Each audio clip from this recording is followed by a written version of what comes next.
right, yeah, picking up from fine. last week, of course, you guys had just fought a very difficult battle against that huge crustacean. You did manage to obtain the legendary wave.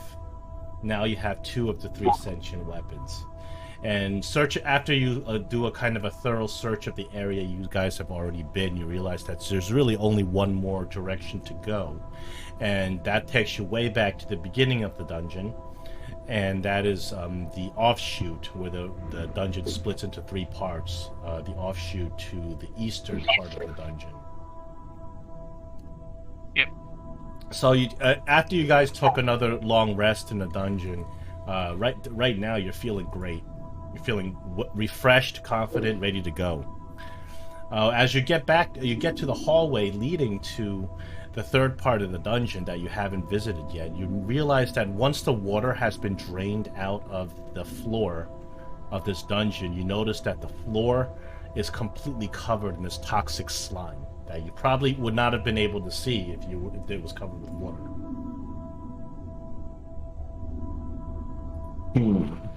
So that's that discard area in the tunnel? Yeah, it's obvious now that the water's drained out.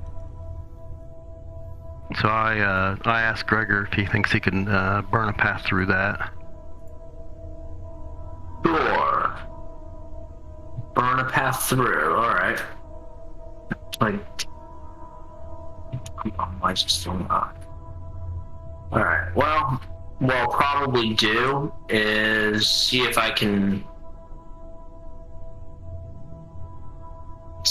cast a firebolt at it to see what that does. Yeah, that's kind of what I had in mind. Throwing fire on the slime does indeed burn it out. Okay. Alright. After seeing Gregory do that, and I'll assist in the manner with heating Sacred Flame at it also. Well, technically the Sacred Flame wouldn't burn it because the type of damage in the Sacred Flame is radiant. Well, at least we know the slime's combustible. So this disaster was avoided easily by once the water's gone. Okay. Not much of a threat because it's easily seen, but you realize that when the water was there, it was completely invisible. Okay, I assume we're still going on down the corridor, guys, right? Well, just to confirm, so our mission was to find the weapon that was true. We haven't really figured out which one is the weapon that is true. The true one, yeah. The one that's but true. we also can't leave because there's a wall of force. I guess yeah, well, as you went back, you realized the wall of force is back. The one that you had to talk to the Sphinx to actually bring down now has returned, and there's no known exit from this dungeon at this point. But that's okay because you guys are feeling great. You guys are feeling confident that you're gonna be able to get out of this dungeon no problem. Okay, so I'm going to be carefully and stealthily walking down this corridor, keeping my eye out for traps, any kind of weird things on the ceiling and the ceiling and the walls, and just slowly walk down the corridor, listening as well to see if I can hear anything. Can I hear anything? You can't hear anything in particular. Of course, there's always the little jets of steam that kind of fly out of the walls. They've been there this whole time. It's the same little like holes in the wall that Afridi has been coming to taunt you with. Dummy Afridi. Yeah, but the walls have these tiny little holes that once in a while let out jets of steam. But other than that, you can't really hear anything in particular here. Once the water has been drained out and it's not sloshing around, the dungeon's relatively quiet. This hallway is not very remarkable compared to the other hallways you've walked down in the dungeon. The hallway kind of twists over and ends in two kind of directions, north and south. there's a little offshoot to the north, and you can see at the end of that it ends in a big iron door, and then the end of the hallway turns south, and also ends in a big iron door. Do we see anything unusual in this from this vantage point in this in the southern way? They look pretty similar. The door to the south looks pretty elaborate. It's got a complex carving of a griffin on it. As Gray is walking around, I say, "You're doing a good job, Gray," and I guide him in case he needs to do anything. Okay. Go down here and inspect the door, keeping an eye out for traps and so on as I go, being stealthy. So when you look at the door, I mean, the door doesn't appear to be locked, or it doesn't appear to have any locking mechanism. It's kind of a door you just push to open. It is a very intricate looking metal door made out of iron and oak.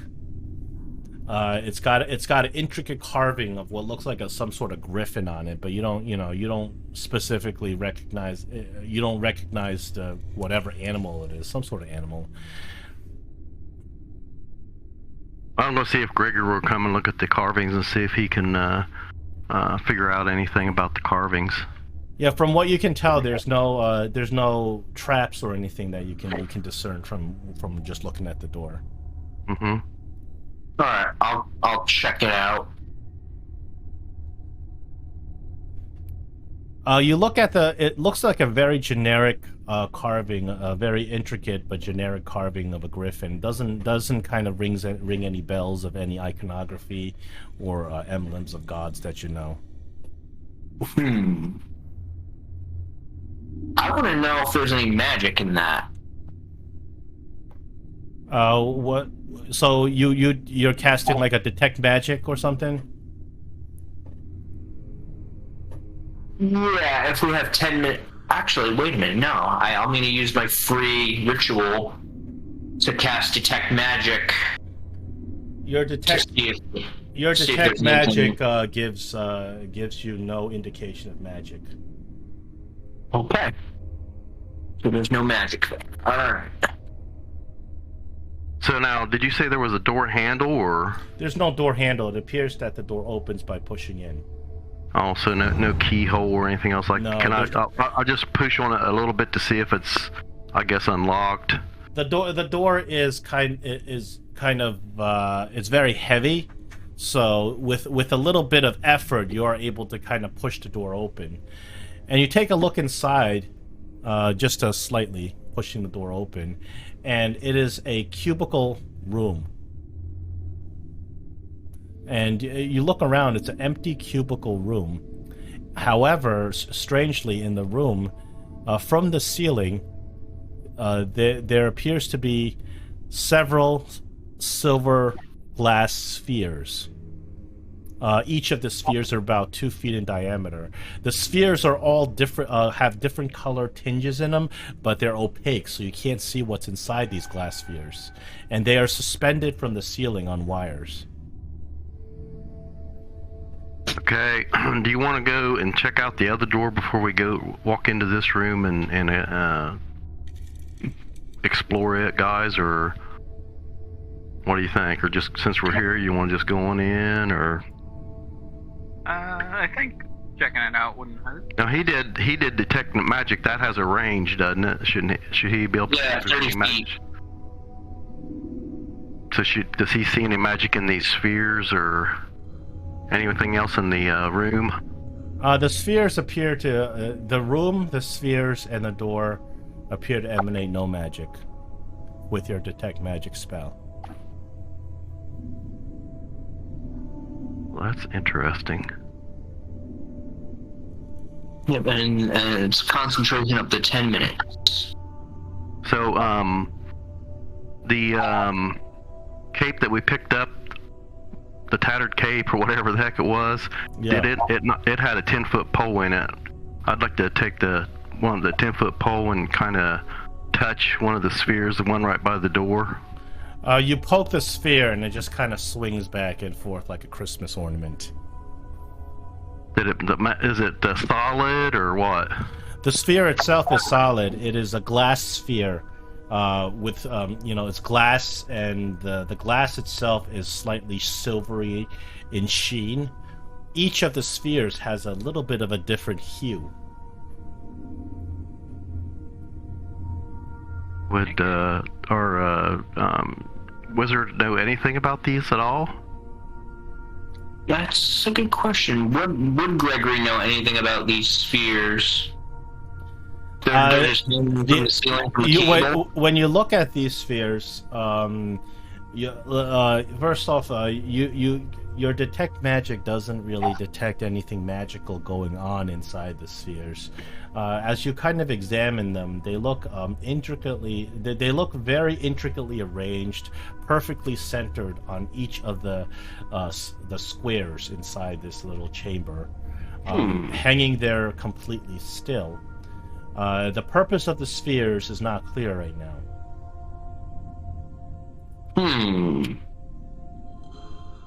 I wonder if we're supposed to do something with these. Did Gregory recognize the griffin, or did that ring any bells, or? Like I said, the griffin itself, when you look at it, it's not anything you recognize as like iconography or a symbol of a god or anything. Oh, okay. Gray, I think your thought of checking the other room real quick is probably kind of good before we fully flesh this. Okay. All right, we'll just close that door and then head back to the other, just to check that door out on the north side. Yeah. This way, maybe before his detect magic runs out, we can check the other door. Good idea. So you go to the other door, and the other door is not as fancy looking as the one that you were just at. It looks a lot more plain. It's a iron-bound oak door. It doesn't have any locking mechanism. It does appear to have a handle that you pull to open. You kind of take a look around for any traps, and you don't see anything that looks like a trap. Did you say this when you pull on, or you push on? This one you pull to open. Towards us? Yeah. Well, I want to just crack it open, and if we can't see in there, I just want to take and stick the mirror in there to see what I can see. You crack this door open, and it opens up to a rectangular room. However, there are a bunch of figures on the corner of the room. They look like this. They are grisly looking amalgamations of human body parts that are sewn together, mostly haphazardly. They're sewn and bolted together. You can see the stitching that these body parts have belonged to different humans. They all look human in origin. Quite horrific. They all sit there completely still. Well, that's kind of out of my bailiwick, so I'm going to ask maybe Olaf or Gregory if he can look. I'll show them in case they can't see it, and see if they can figure out what those are and if they got any ideas. Gregory, you can roll a I'll accept an Arcana check for this. Okay, Arcana. Stay Arcana. Even though the name on the picture gives him away, I can't. Nothing I can do about that. Out of game, because of that, out of game, I know what this is, but I want to make sure Gregory knows in game. Yeah, not much I can do about that except upload a new picture, and then I've done that sometimes, but this one it doesn't matter. It's not a difficult check to figure out what these are. And your description of it is just kind of Yeah, you recognize these as golems made out of flesh. These are constructs magically animated using leftover flesh animated by magic.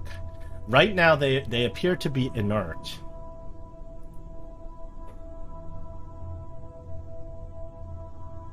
Does either Olaf or Gregory know anything about golems? Like, Gregory knows about golems. He knows that golems are magically created constructs. Wizards typically create golems as constructs for protection. Golems can be made out of a lot of different materials, the most grisly of which is human flesh, which is what these things are. So they're not they're capable of very rudimentary intelligence, but basically they do what they are programmed to do because they're kind of like machines. Gregory is just like, so they don't have a soul and they're not really sentient. They just follow commands. Hearing Gregory describe that to us, I'm like, I don't know if that's something we want to mess with. Is there anything like it looks like they might be like? Gregory, you also know that golems made out of flesh are very vulnerable to fire. That's pretty interesting. I should cast a fireball out of the ring, or does someone have one on a scroll so we don't have to use up the ring or our magic slots? No, it wouldn't be a bad idea, because then we can cremate these. I don't know if it'll cremate them completely, but before they have a chance to do anything to us. So as you're talking about these golems, you kind of take a second glance at them, and you notice that each of the golems has a number carved on its chest.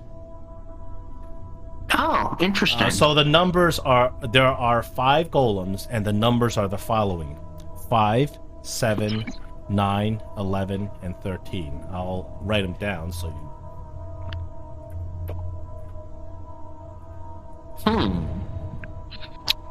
Wonder if that's supposed to mean anything.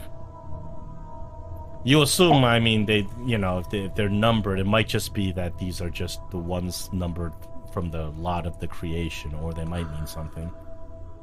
That's very odd. Oh yeah, they're all odd numbers. They are all odd numbers. There's no numbers. What are they? 5, 7, 9, 11, and 13. Olaf is a little concerned of where 1 and 3 might be, and or where the even numbers are.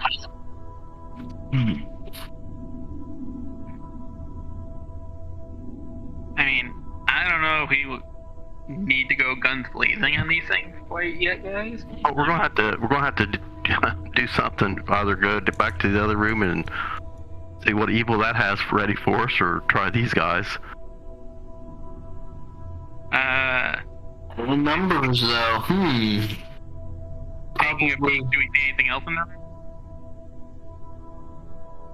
No, besides these numbers written on the chest, there's nothing. All the golems look a little bit different just because of the different types of body parts that are used. But there's nothing outstanding with any specific golem besides these numbers on their chest. I mean, do we see anything on the walls in the room? This room is empty otherwise.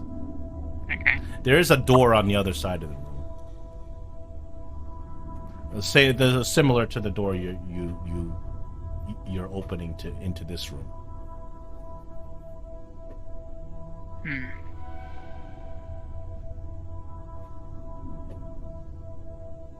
Okay, guys. Do we want to mess with spheres or just inanimate flesh men?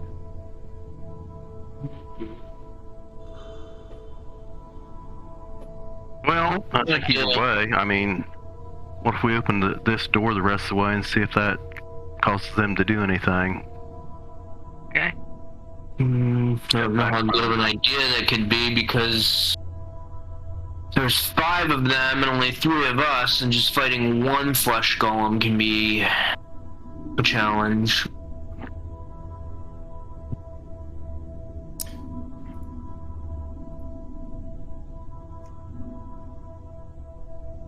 Olaf is just gonna be prepared to create a bonfire in front of this door in case they decide to wake up and come towards us if we open up the door all the way. Okay, I'm going to open up the door. I'll probably have to step back if the door opens up out. So I'm going to open up the door all the way to see if there's any reaction from these golems. As you open up the door and you put your hand into the room to open up the door, one of the golem animates. The golem with a number 5 on his chest turns around. His head jolts forward very suddenly, opens his eyes, and he looks at you, and he begins speaking. It appears to be not his voice, some sort of recorded voice, because you can't really match the voice up to this golem itself. Something magically is compelling this golem to speak, and the golem kind of lumbers towards you very quickly, and the golem says, "One of us does not belong with the others. If you can pick him out, it will serve you and the others will allow you passage. If you pick the wrong one, we will kill you. You have 60 seconds. And I'm beginning to count now." Number 9. Why do you say number 9? It's the only number. They're all odd numbers, but 9's the only number that's not a prime. Okay, that is the correct answer. Wow! So quickly. I'm going to have to give you 2 inspirations for solving that puzzle great. that quickly. Oh, man. As Gregory blurts out the word number 9, that golem says you are correct, and all the other golems just freeze up, and golem number 9 kind of jolts forward and moves towards you in a subservient fashion. Golem number 9 is a really grotesque looking golem. Actually, it appears that whoever made this golem attempted to sew 3 eyes on him. Job, Gregory. And number 9's also a perfect square. It's the only perfect square because all the other 9 numbers are prime. So number 9 comes up to you, and he's it looks like it looks like one of his legs is shorter than the other legs, so he walks a little awkwardly. He really pretty foul looking creature walks up to you and says, "Command me, master." Ooh. In the other door. And Gregory's just thinking, flesh golem familiar. That'll be interesting. And you realize that this golem has a lot. It appears that the golem has a lot of enchantments on it. Oh, that's interesting. One of the enchantments makes the golem highly resistant to magical effects. Wow. That doesn't surprise me. Like I said, send him across and have him open up the other door. Because that would be... Alright, yeah, why don't you go open up the other door? The golem obeys. The golem obeys loyally, without question. Opens up the other door. You can see from behind the golem, the other door opens up to some stairs leading up. Now we can either go up these stairs and see what's there, or we can send and use him to test out that room with the crystals in it.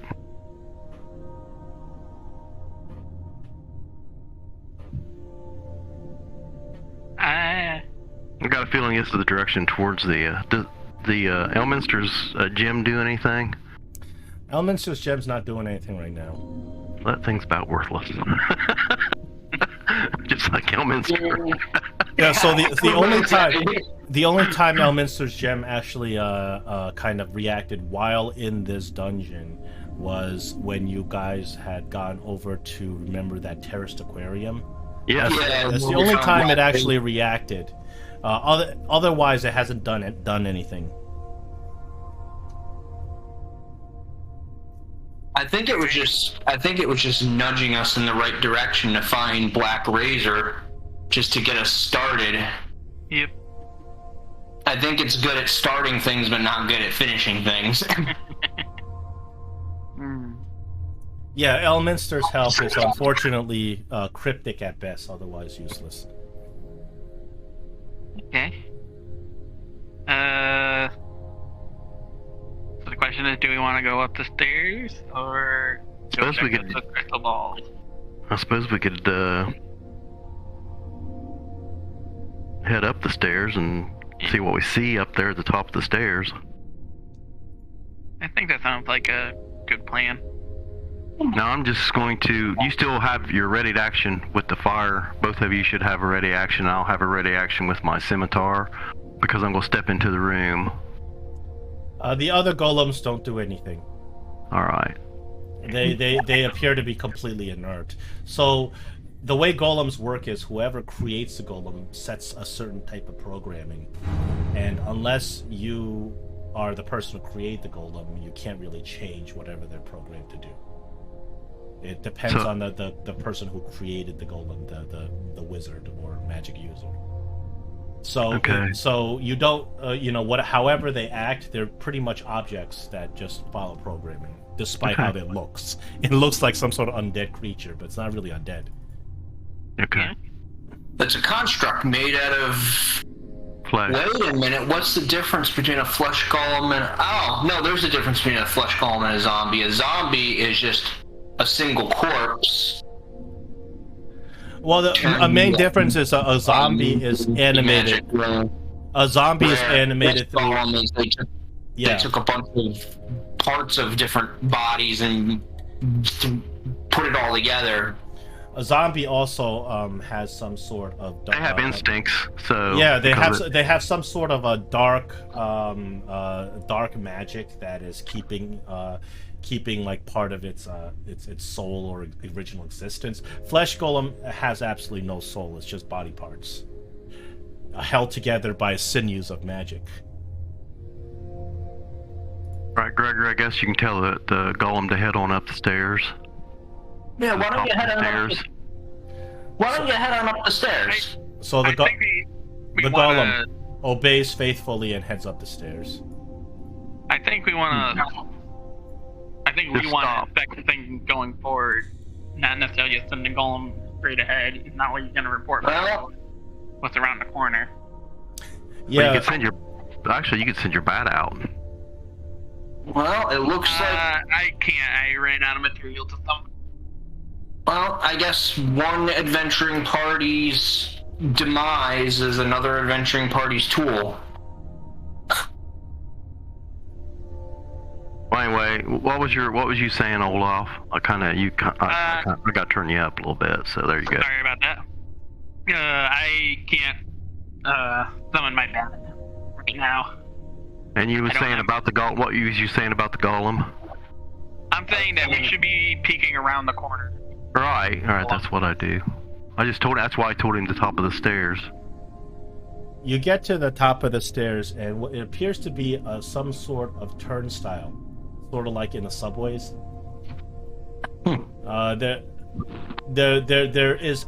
There is a rotating sort of a turnstile that is kind of ingrained into this stopper here. All of this stuff is made out of strong iron. And it appears that it only turns one way, counterclockwise. So this is sort of a situation where you can go in, but you can't come out. This will stop you from going out. Well, the bat would come in handy right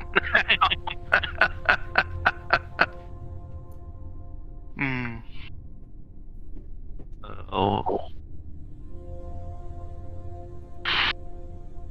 So the turnstile, I assume it goes like it's solid from the floor to the ceiling. From floor to ceiling. The purpose of it appears to be keep you from not being able to come out the opposite direction. So we actually kind of can't see or maybe I guess we could peek around it to see what's on down the hallway. Do we see anything at all down the hallway? You can see that the hallway turns sharply south after a couple dozen feet. And when you mess around with the turnstile, you realize it only turns counterclockwise. If that's the case, I don't know how we're gonna get back. So we might want to check the walls and everything for another way out or in. You mean like a secret door? Yeah, let's look for some secret door. Okay, well, we can check for a secret door in this area. You kind of try to take a thorough look around this hallway, and you don't see anything that could be a secret door. What if we check the golem room a little bit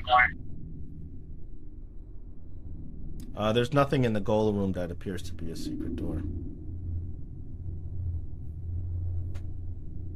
Well, at least we know what Keraptis is doing with the unfortunate adventurers who don't survive this dungeon.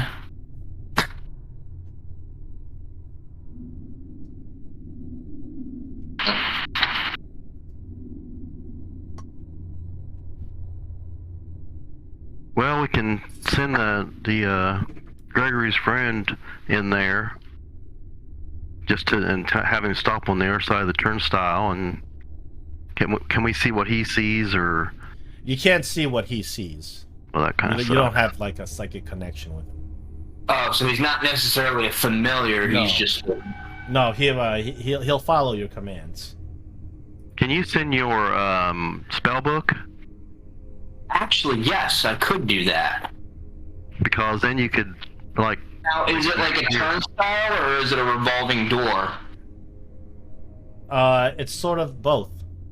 It is both a turnstile and a revolving door.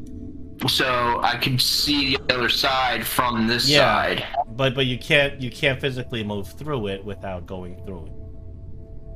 It's not like a subway turnstile that you can just jump over. There's a lot of bars. No. You know what I'm saying? Can you see what your spellbook can see? Yeah, I was gonna say if I summon my specter to the other end, sure, you can do that. Corner, like, yeah, you can do that. Yeah, I'll do that. Where's my specter?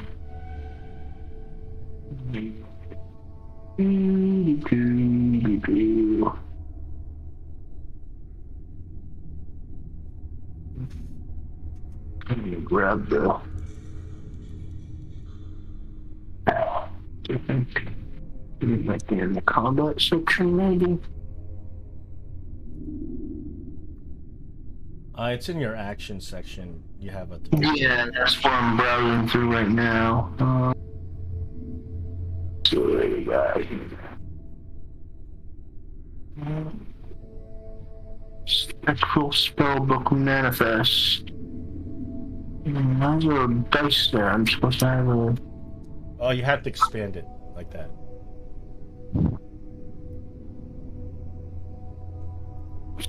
Yeah, you have to expand it with the hourglass to see the token. Oh, okay, that makes more sense. Thank you. There we go, that's better.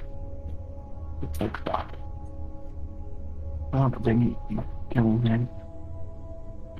I'm confused, acting slow. I just noticed I'm still grappled and prone. Oh, let me take those. I've been doing a pretty good job walking around this dungeon. Actually, what? Let me take those off. Oh. Then 60 feet, okay, that's fine. Alright, so I can see... Okay, I should be able to see what... I'll put your token there so you can see.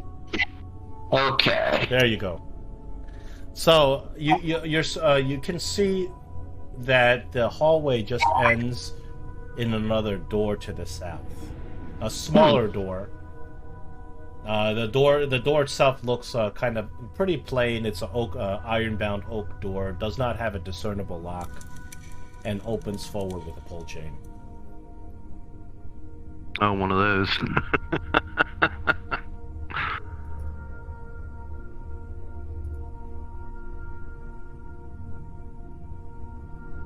Can you hear with your specter? That's a good question. I was just wondering if you could go down to the door and at least listen at it. It's fast. See if you could hear anything in there.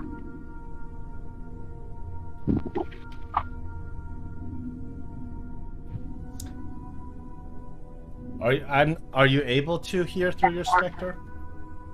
I'm trying to figure that out. Let's see.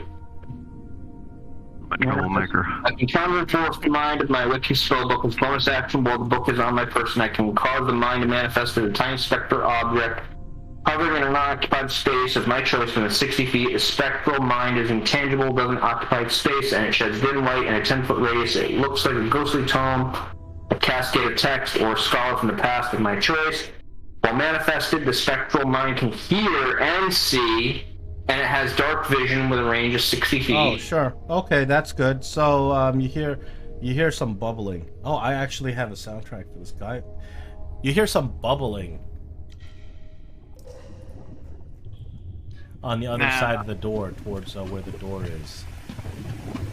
Oh, and when I cast stealth from the specter, I can only do it a number of times per day equal to my proficiency bonus. I regain all expended uses when I finish a long rest. I can cause it to cover up to 30 feet on space that I can see. It can pass through creatures but not objects. So you hear some bubbling and you hear some chains rattling on the other side of this door. Can he use Mage Hand to pull the chain? I suppose you could, but at some point the spectral mind is going to be out of range. Well, the range, as long as it's not more than 300 feet away from it. Well, just to point out, guys, the Keraptis flyer, or the poem that Whelm lies past the cavern where With bubbles? Where, well, there's half water spout, double, and keys the rattle. Well, that sounds like it. That sounds like That definitely sounds like the direction where you're supposed to be going. Yeah, that sounds like where we're supposed to go, unless it's an illusion. But we're not going to know until We're the heroes of this session so far. Well, were you okay with opening up the door with the hand? I mean, with the specter? Yeah, I can use my specter to mage hand the door open. Okay, why don't I put your token so you can see? Yeah, as long as the force that's holding it shut isn't more than 10 pounds. No, it's not. And you open up the door, and you kind of your specter goes inside to take a look. And what you see, that the door itself opens up to a stone platform up in pretty high, and the floor is far beneath you. The floor is the ceiling is about 50 feet above. The ceiling is about 50 feet above where you're standing, and the cave floor is about 50 feet below. So you're kind of suspended in this massive chamber. In the middle of the chamber, there are chains that kind of suspend a bunch of discs that run across. There's actually an illustration, as you can see from these nice multicultural adventures. Oh wow! This looks like a death trap, where you pretty much have these discs that are suspended in the center on these chains. These discs look like they're kind of freely roaming back and forth and spinning. Yo. You look at the floor beneath you to see what would happen if you fell. It appears to be a bubbling oily mud. And there are a lot of chains. There are a lot of these discs. The discs are about 4 feet in diameter and 3 feet apart. Each disc is attached to the chain by a giant staple fixed in the center. And they're swinging back and forth. Also, inside, yeah. Also, inside this chamber, you can see that there are two geysers on the floor. One over here, and one all the way over there. You can tell they're geysers because there's steam kind of streaming out of them. And the steam is kind of what's making the mud on the floor boil and creating steam throughout this chamber.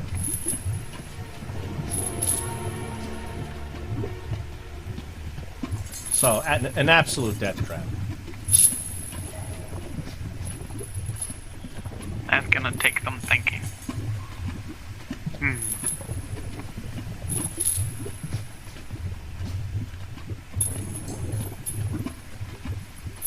So how high is the platform that we're approximately, standing So, on... so the entire chamber is about 100 feet from ceiling, full floor to ceiling. You are in the middle of the chamber, like 50 feet. The discs go slightly upward as you go along, and the other side, the other platform that you're obviously need to get to, is about 75 feet. From where we're standing. Yeah. If we were standing, but so we're about 50 foot off the floor then. You're 50 feet off the floor. At that platform. Yeah, and the okay, ceiling is another 50 feet above you. Oh, okay. So the Okay. entire chamber is about 100 feet. It's a massive chamber. Chamber's completely full of steam. You can see the discs themselves are slippery with water. So, And Gregory just describing all this to us because he's the only one who can see it. Yeah. Yeah, I'll describe it. Olaf is just perplexed, like, this is probably a strange sight to see, and not sure how we're gonna handle this. so I do have a couple questions. Okay, so if we end up fighting the Freet, he told us that he was, or somebody told us, or somehow maybe Gregory knew that fire wouldn't affect him. So, can you guys change your spells with a short rest? So you can put like something that, of course, now Gregory can change his element at any time. Is that right, Gregory? I think he can only do a certain number of times. Well, no, here, I'll just read it to you.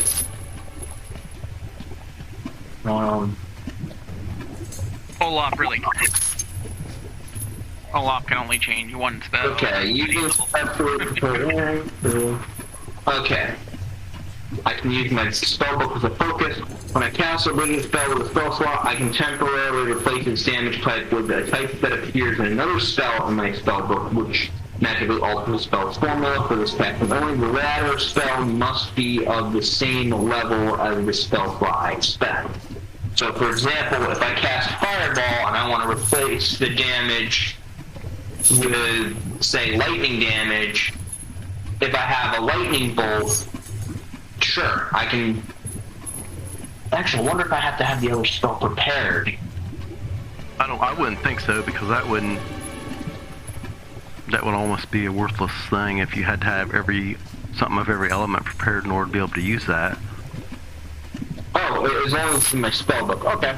So if I have lightning bolt in my spellbook, I can actually I did that in the rat swarm basement. I casted a fireball but replaced the damage type with lightning damage instead of fire damage, and electrocuted a bunch of rats.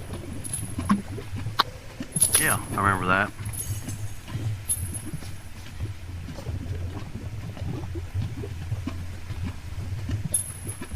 Olaf is trying to think of this death trap, and he's also trying to think of those little glass balls that we were seeing, curious as to maybe what was in them, and they would help us or hurt us better than Would this. they help us? We've had some. I was just kind of being cautious because there's been some trap rooms that we didn't really need to go into, and we ended up. Would the glass ball spheres help us with our little game of Crocodile Creek there? Yeah. My only concern is once we get through the gate, we're not coming out.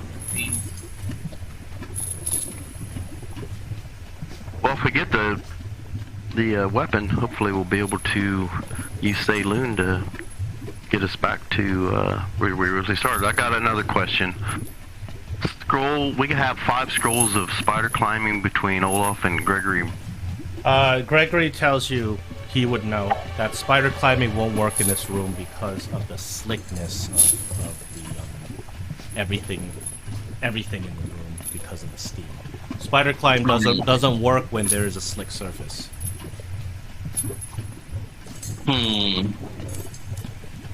A fly would work. Yeah, I have 1 scroll of fly. Yeah, that's fly in my spellbook. Yeah, you guys need to check out all these scrolls you have because you might end up having to use a bunch of them. Yeah. You guys got a ton of scrolls.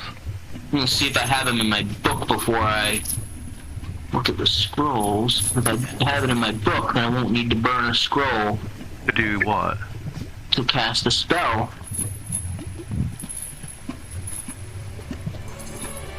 Okay, well, my idea of spider climbing ain't gonna work. Wonder if there's a way we could, A feather fall would sort of work. To an extent. I mean, it would make you fall light on the discs, which would keep them from swaying around, I guess. No, I mean, if you fell off the disc, it would gently ease you down into the boiling mud. Into the boiling mud? Yeah. It's, hey, at least it's not lava. What I'm thinking is, guys, how about this? If Olaf has his flying scroll, and we got the we can make ropes because we got that cape. Maybe we could stretch a rope across from here to the other platform. Let me see. And This is about 100 feet across, and it goes upwards. Well, three ropes maybe. I don't think I have a scroll of fly, unless... Well, no, Olaf has a scroll of fly. Okay, is it a second level spell? We got a scroll of fly, and I have one more use of my eagle whistle. So do you have fly in your spell book? I have fly in my spell book. It's a third level spell. Can you prepare it? Yeah, I can prepare it. I'll need time to do so, but... Well, you gotta remember, if you do cast fly, you have to use concentration for it. I think that you can only apply it to one character. Oh, he can't cast it on all the rest of us? I'm not sure if you're allowed to upcast the spell fly. You can. When you cast a spell using a spell slot 4th level or higher, you can target one additional creature for each slot above 3rd level. Oh, there you go. There you go. But for you to prepare it, you need a long dungeon. You need a what? A long rest or short rest? Long. I mean, we could go in the hut and take a rest, I guess. Be a bad idea, and then I can look at my spell book and see what spells I can prepare that would help us through this room. So does anybody have a potion of diminution or the spell diminution? Do I have? Potion or scroll? Perhaps. I don't know what that is. Well, my idea is somebody could actually carry me, or we could put the diminution on the. Oh, you mean like reduce? Reduce somebody, and one person could be carried. Do I have enlarge or reduce in my book? Oh, we can always jump into a bag of holding. I do. I have enlarge and reduce. The bag of holding, there's some rules that you can't. Yes. What about the magic carpet? In a bag, and you'll basically get sucked into the pocket dimension where you'll suffocate to death. You got 10 minutes later. If you jump in a bag of holding.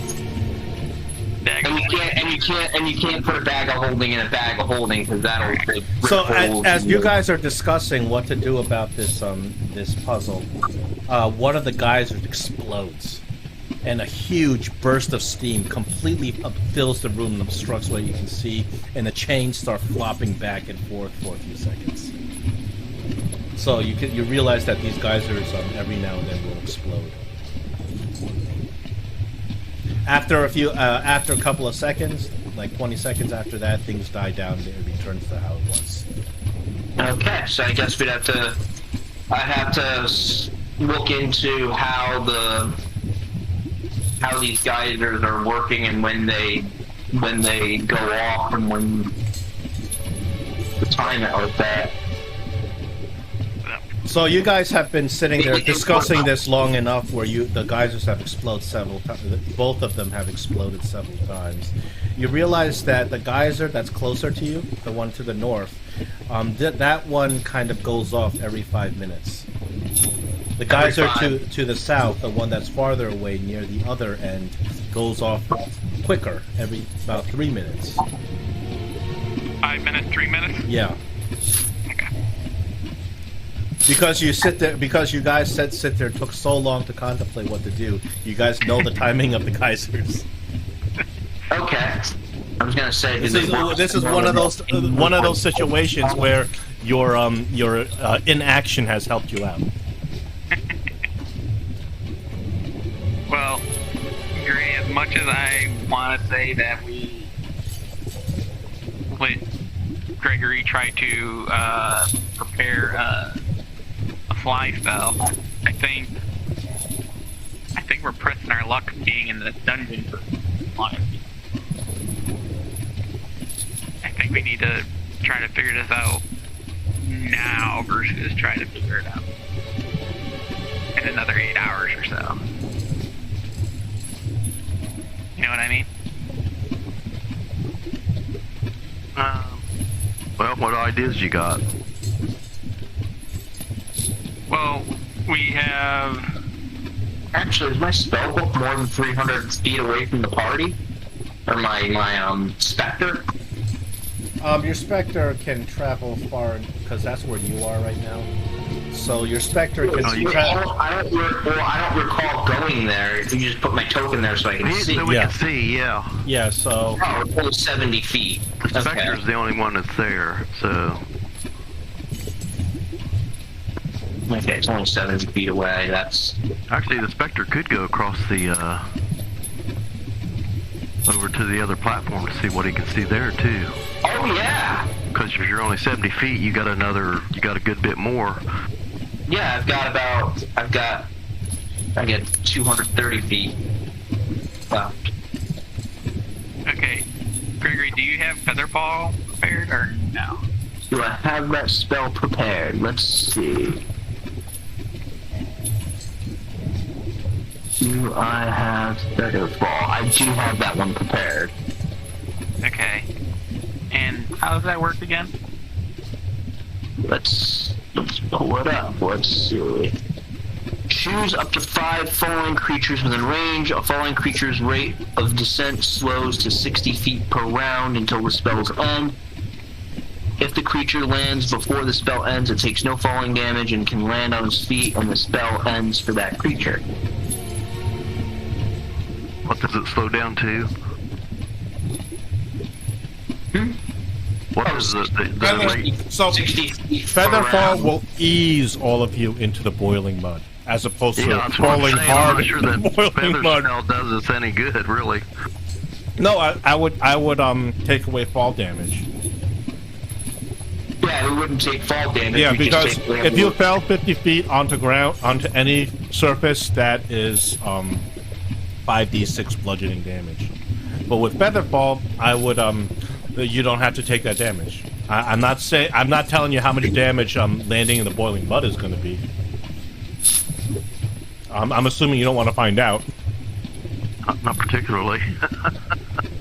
Yeah, the boiling mud, that's... If it's hot enough that it's boiling, then... Yeah, Look at it this way: it's better than lava.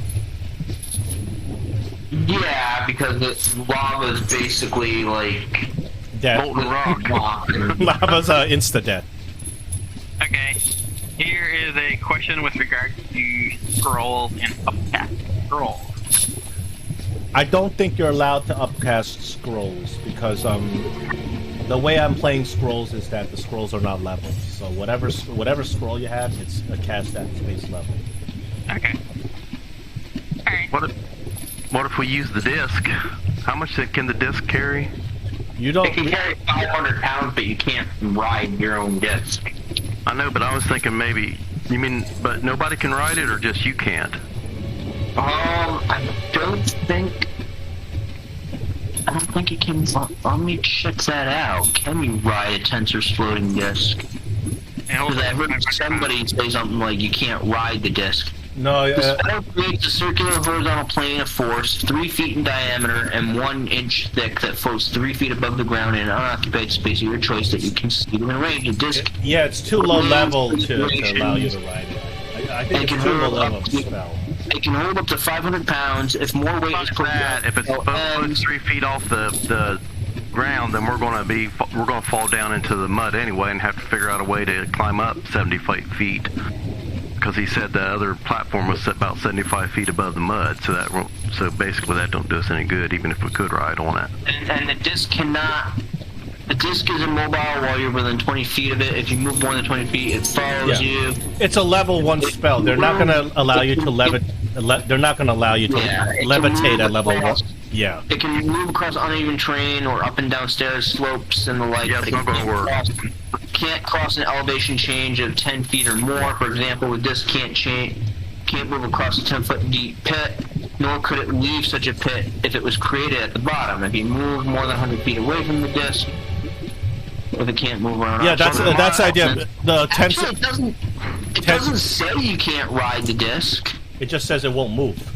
But it'll drop down to the floor is what I'm saying. Yeah. It only moves No, 3 feet the above idea the is floor. Tensor's floating disc is a level 1 spell. You're not supposed to be floating flying at level 1. That's why the Arakakra and the Ardling and those races that can fly at level 1, that they're no good. Yeah, it's just the way the game's designed.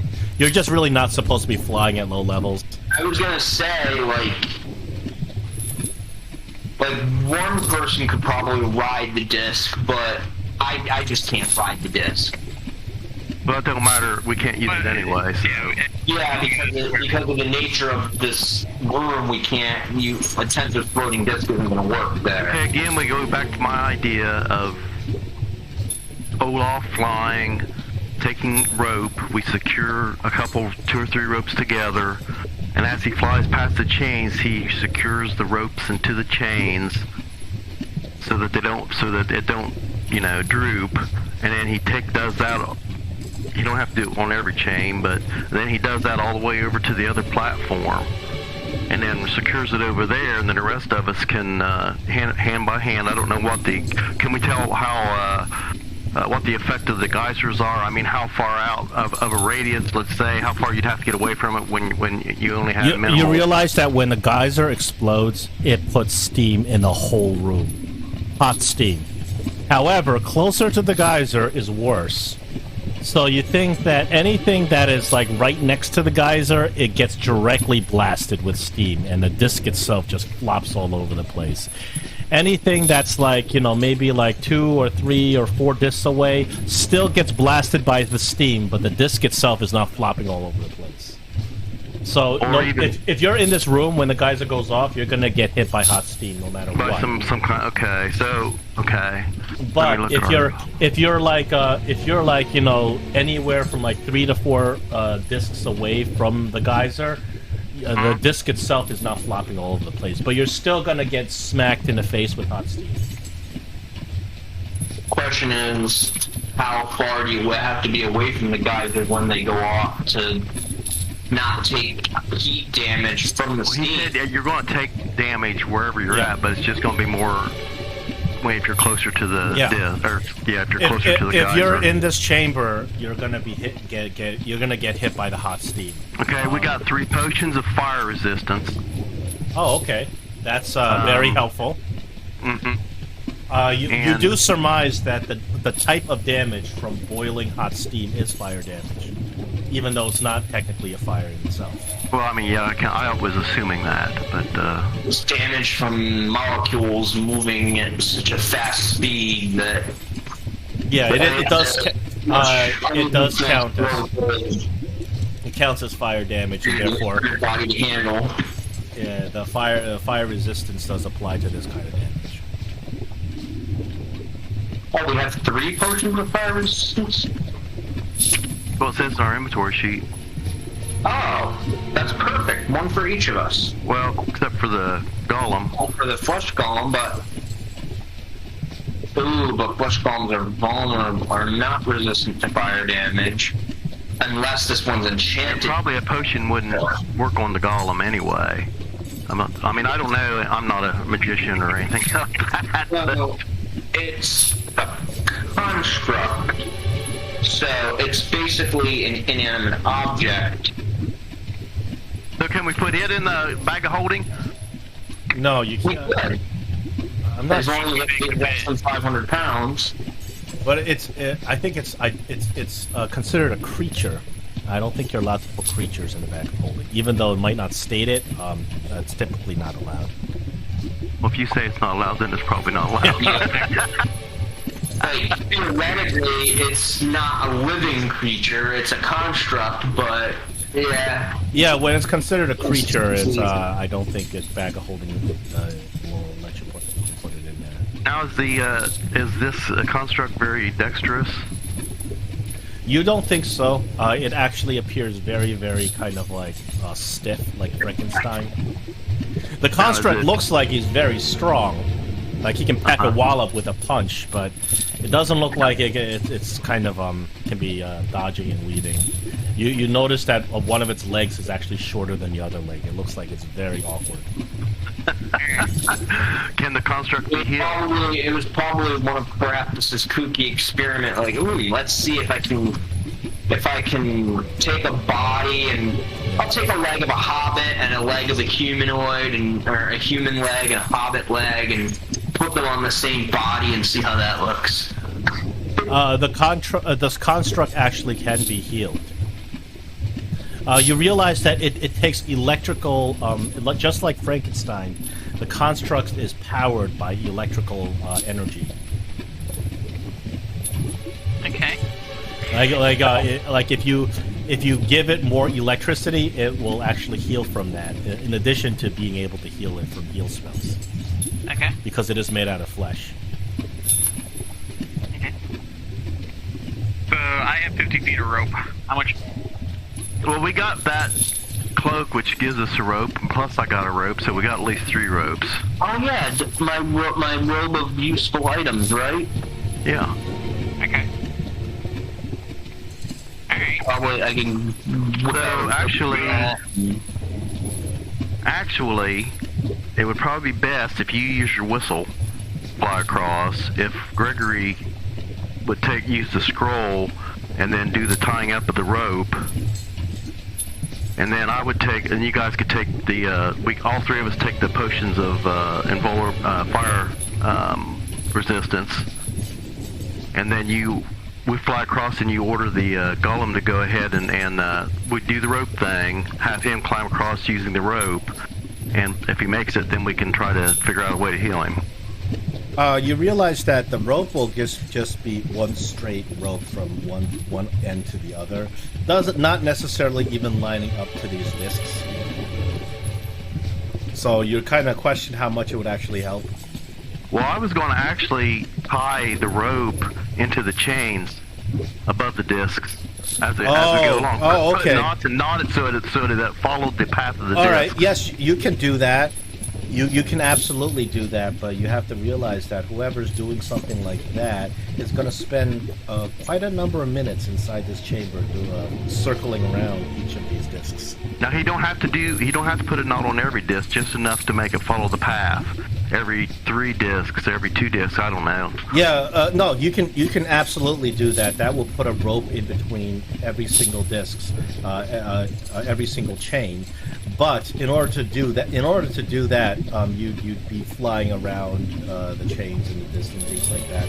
It might take quite a number of minutes to do so. Something that would you would see how fast you could do this with a roll.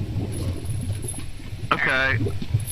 So Depending on how well you do on the roll, you may be able to do it before the geyser goes off, or you may be caught face first in the blast of a geyser. alright. And plus, like, you'll have we got the potions. So yeah, so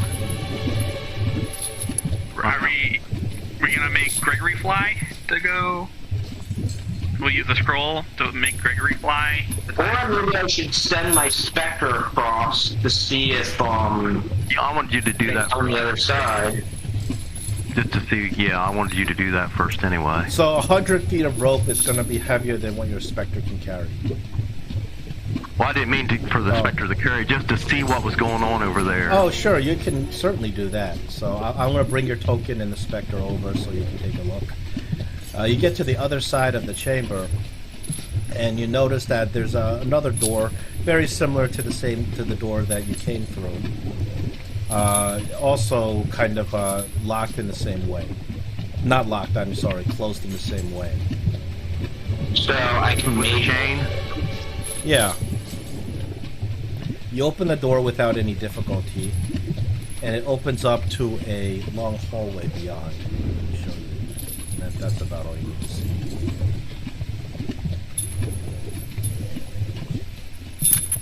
The hallway ends in a door.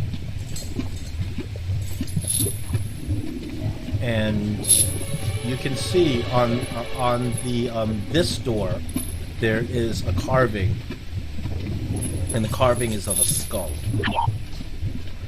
It kind of vaguely resembles some of the carvings that you see, like the emblem of some of the evil gods, like Baal and Bane, but it's not exactly looking like one of those, like a evil god's emblem.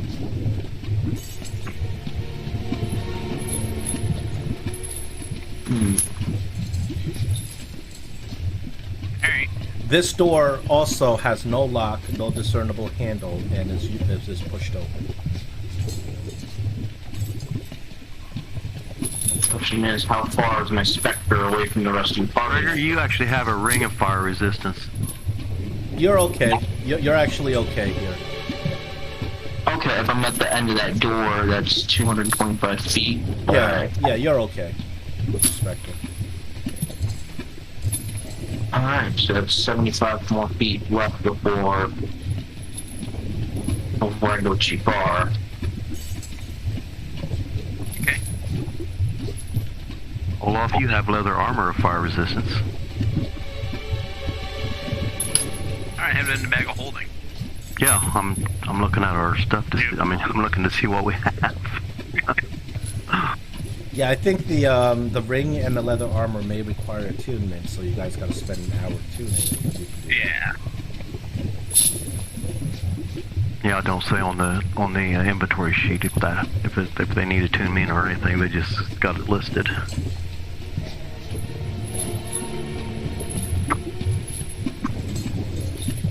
Yeah, it requires attunement. I kind of don't want to lose my attunement. If you could put the leather armor on the construct. It won't fit the construct. The construct is so oddly shaped, you can't put armor on it. And I don't think the contract's gonna sit for an hour trying to do what you should.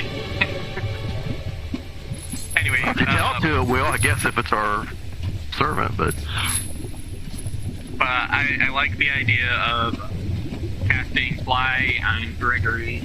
He's the one who takes the rope to kind of make a daisy chain to the chain. I was just gonna say, I was thinking Gregory because I have better dexterity, so when I can go hand over hand with the rope. Yeah. I'll do the same, go hand to hand. If it doesn't work, I will blow my whistle and then fly the rest my way if I need to. But I will cast fly on Gregory, so Then Gregory can order the construct to just climb across the rope, and we can hope that he comes out okay, I guess. Well, yeah. First, you all gotta go through the turnstile. Right. There you go. I guess we're gonna go through the turnstile then. Let's send the construct through first, just in case there's something with the mechanism. I hope there's a way out after this. Well, we're screwed if there's not, I guess. Go for it, Golem. All right. He goes through the turnstile as ordered, and stops over here. Nothing happens to him? No. Alright, well, I'll go through next. Hey, Golem. Golem? My precious. Alright. Okay, before we start all this, I'm gonna need to go and take a bio break if you don't mind. Oh, sure. Let's all take a break. Yeah. So, you guys make it up to this room at this point. You kind of, the minute you stick your face into the room, it's just very uncomfortable, very humid, very hot, and you can feel the air itself is just scorching hot. And you guys, you wait a couple of minutes, and if you don't go into the room, you don't get hit, but a big blast of hot steam fills the entire room, making vision impossible for a few seconds. Okay. And you guys you can time it where you can kind of enter the room in between the spouts. How long does the potion of fire resistance last? I think it's an hour. Okay.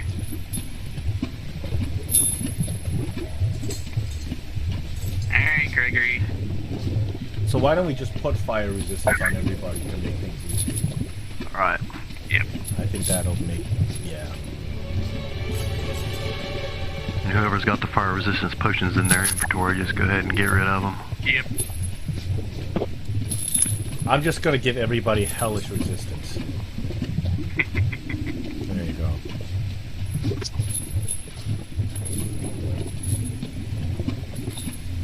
So your hellish resistance. Yeah, that's actually a tiefling feature, but it's the easiest thing. Okay, so I can go ahead and Same, so I can go ahead and just discard my potion of fire resistance and say I drank it. Yeah. Yep. Alright. Alright, and I will cast my roll of fly. Yeah, so if I do have to apply fire damage to you, it'll automatically deduct. Alright, you take the potion of fly. Well, it's not a potion, it's the user's roll of fly. Oh, that's right, that's right. And I cast it on Gregory. I have a description for drinking my drinking a potion of fly. I subscribe to I don't know if you guys ever heard of it, Describe. Yep.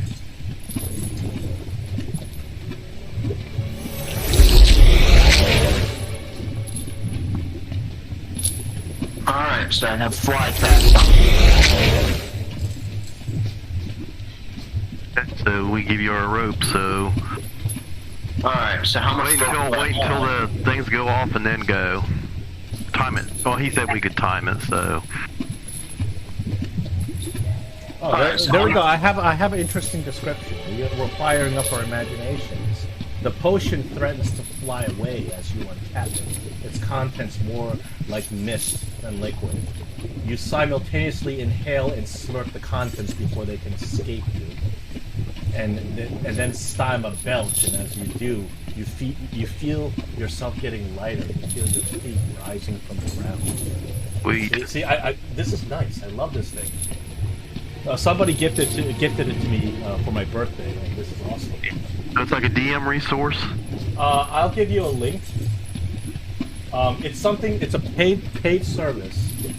Annual service that gives you, if you're looking for a description on the go, it'll give you like a text description that you can read out loud. Cool. And you can do like a tavern room and tavern room or innkeeper.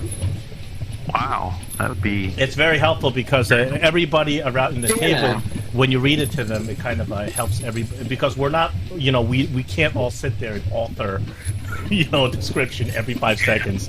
So it gives you easy access to some role playing. Oh, you mean Matthew Mercer? Even Matt Mercer, a lot of this is just it's actually scripted. Yeah. They do a lot of prep because they have a show, and they have to have a very exciting show. They have to have stage presence for their YouTube channel, so they actually write out a lot of script before they even start the show. Like they write out some jokes, and a lot of it's obviously spontaneously, but some of the descriptions that Matt Mercer uses, he writes it out.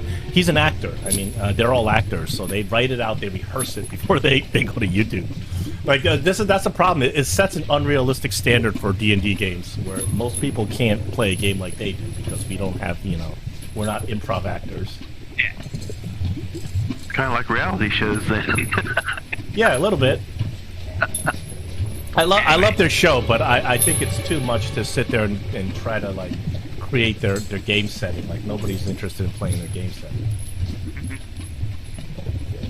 Well, so we tied up the 3 pieces of the rope that we have. And of course we'll have to put some pitons or something and pound them into the wall to hold them. Yeah, the ledges themselves is full of rocks, so you can find areas where you can fasten the pitons in. Okay. Okay, so all right. So who's ready to kind of take on this task? Well, Gregory's going to be the one that's flying, so I guess it's him. I was gonna say, So this, just correct me if I'm wrong. This is what you're attempting to do. You're gonna fly across, and you're gonna take this rope that you have, and you're gonna try to wind the rope around each of these chains. Correct? Yes.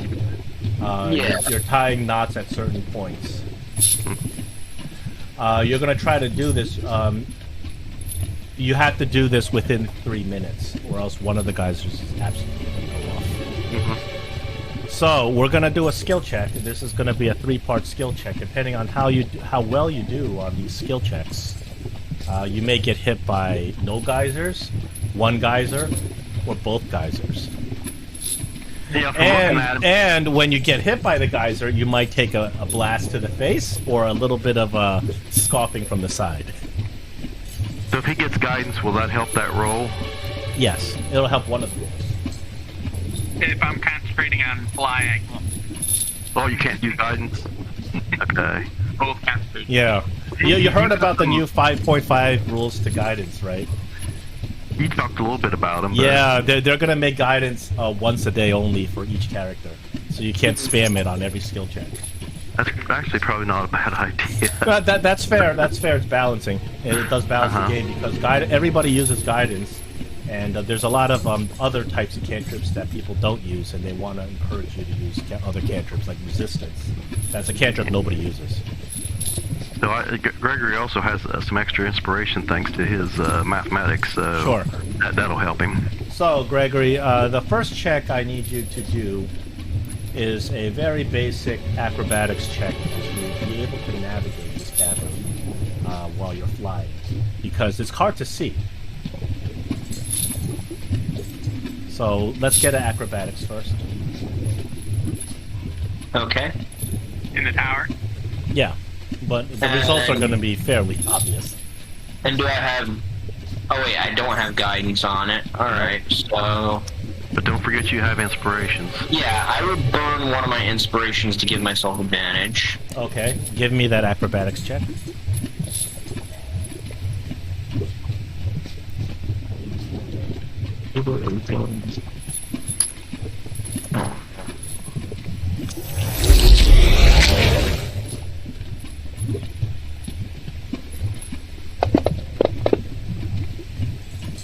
Okay, good. And then the second check that I require is, as you're flying through the air and dodging this steam, and you find it very difficult to navigate this steam because you can't really see, and it's really hard to kind of guide yourself because you're under a fly spell. But what you're trying to do is because you're flying around in circles on every single disc. Some of the discs you're trying to tie a knot just to secure the rope. So to be able to tie these knots and to fly around them, appropriately, we're talking about an intelligence-based sleight of hand. Normally, sleight of hand is dex-based. Alright, so sleight of hand, so I right-click it. Oh, no, I'm not going to right-click it. I'm going to a regular click. Alright, intelligence-based sleight of hand. Ooh. Should I burn an inspiration for that one too? That's up to you. You're intelligent. So if you...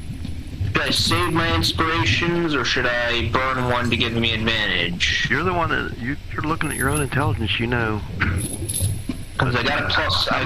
How many more rolls does it have to I take? have 2 more inspirations, and I got a +5 to the roll if I use my intelligence.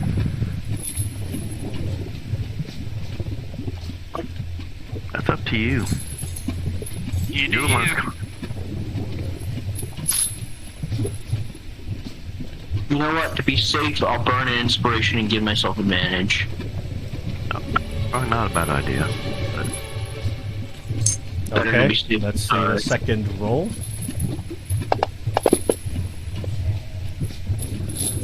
Okay, and finally, as you're kind of flying through this, you're doing it as fast as you possibly can, and there's steam and mist everywhere, and you have to gauge how far can I fly into the mist before I get burned. So that kind of goes along your knowledge of how bad the mist is and how far you can fly into it. That's a survival check. Okay, survival. That one, I will burn my last inspiration and give myself advantage.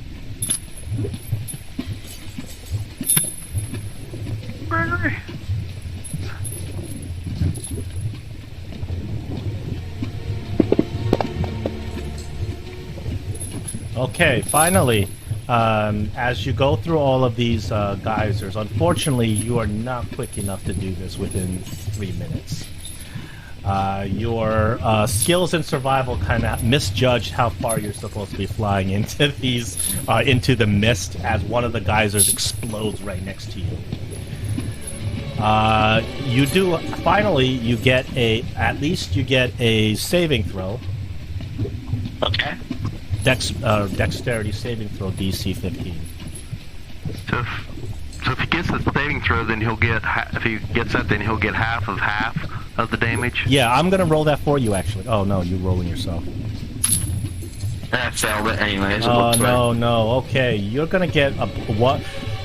You are able to navigate most of these discs, but as you get to the some of the final discs towards the other end of the cavern, unfortunately, you kind of misjudged how you're flying into the mist and how far you're supposed to go into the mist, and you take a blast directly into your face. My goodness. Yep, but you have a potion of fire resistance, so it won't hurt as bad.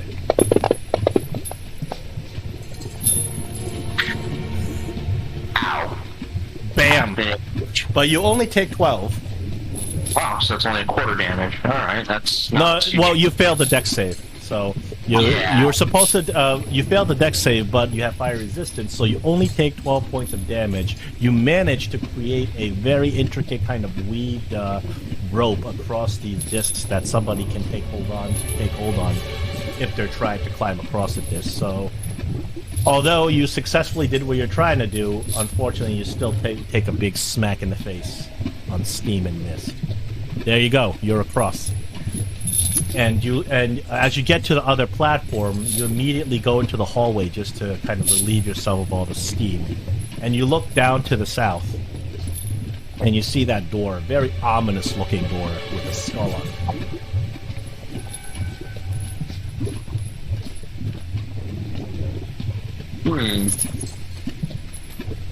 Alright, well... Alright.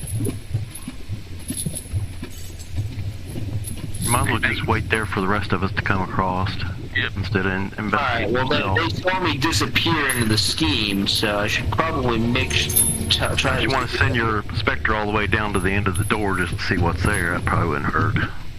Well, that's not my first concern right now. My first concern is conveying the message to you guys that I'm alright and that I'm on the other side. Let's see, do I have sending prepared? Well, just yell. They can hear you. They can. The chamber.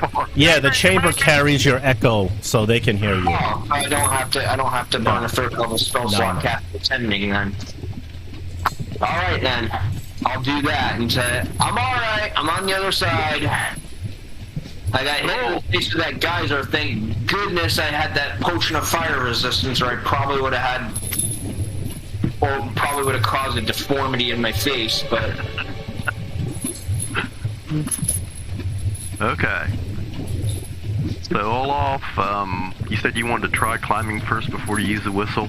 Yeah, I'm just gonna have the whistle in my mouth. Well, you can put guidance on yourself, because you don't have to be concentrating on the ability. Do you have the whistle attached to like a lanyard or something?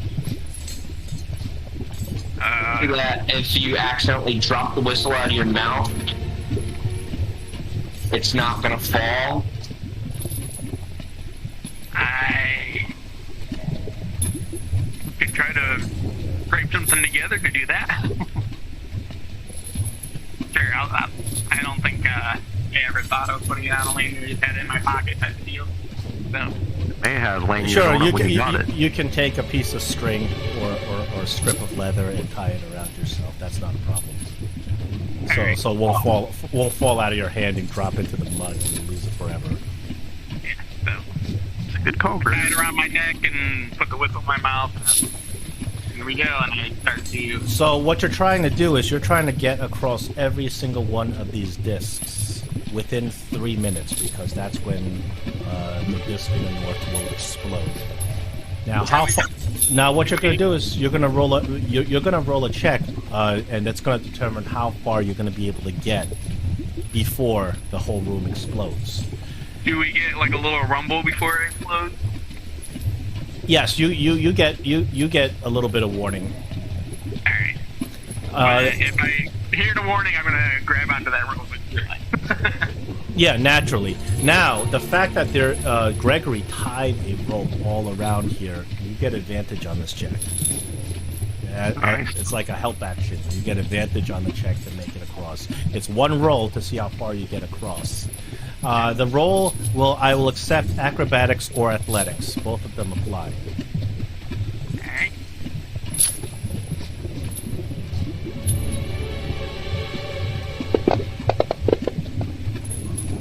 You rolled a natural 20. Wow! Oh, you don't see these rolls, yeah, but you rolled a nat 20, which gets you entirely across here in exactly 3 minutes. You fly into the hallway just as the steam explodes in your face. Good job, Olaf. Can't stand the heat. Get out of the kitchen. That advantage gave you really needed that advantage because it dropped to 4. Oh, mercy. Alright. I made it, Gray. All right, Gray. So it's the same roll. If that's what you're doing. Yep.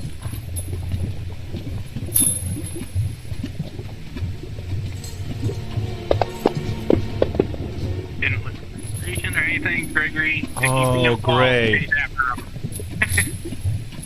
Your foot gets slips on a piece of. Your foot slips on one of the discs. You nearly fall down into the mud, but thankfully you're just able to kind of get yourself up. But you realize you wasted way too much time, and a geyser explodes right in your face. One disc away. Okay. Actually, you're adjacent to the geyser. You rolled, even with advantage, you rolled a nat 1 and a nat 2. And your nat 1 dropped. The nat 1 would have been the end of your adventures with us, possibly.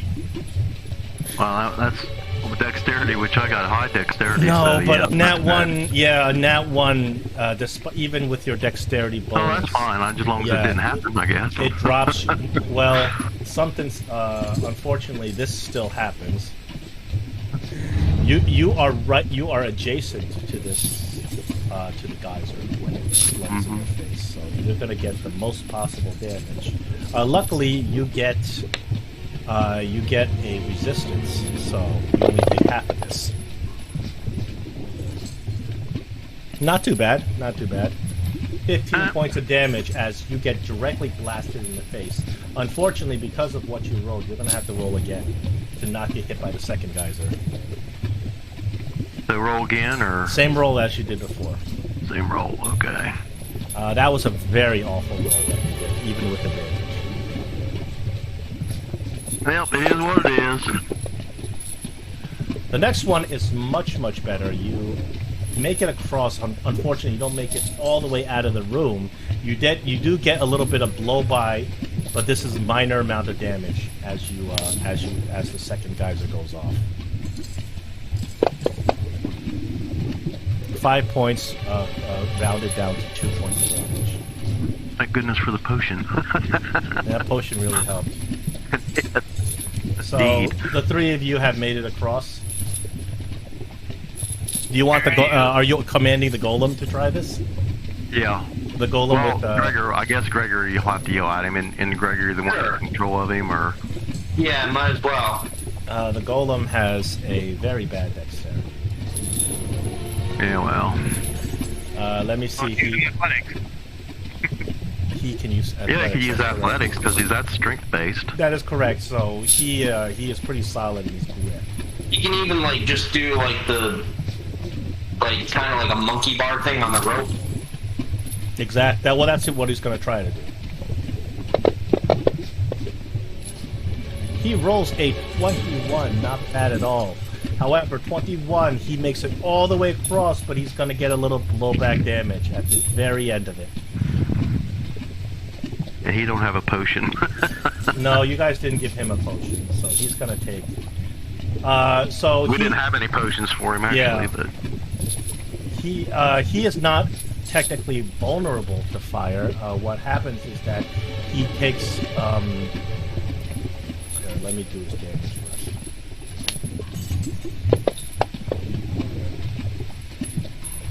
Alright, he takes 4 points of fire.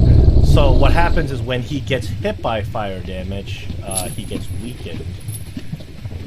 However, that only lasts for turns, so it's not going to affect him for that long. Oh. Cool. That's pretty cool. And Well, that worked out fairly well. So you guys, this hallway is very narrow, and you guys are pretty much just standing in it single file.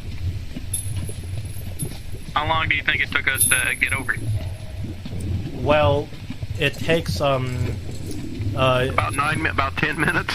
yeah, so something in the realm of a couple of minutes, because you had to get across. You got across, within 5 minutes, and then within 5 minutes, including all the stuff Gregory had to do to tie the ropes together.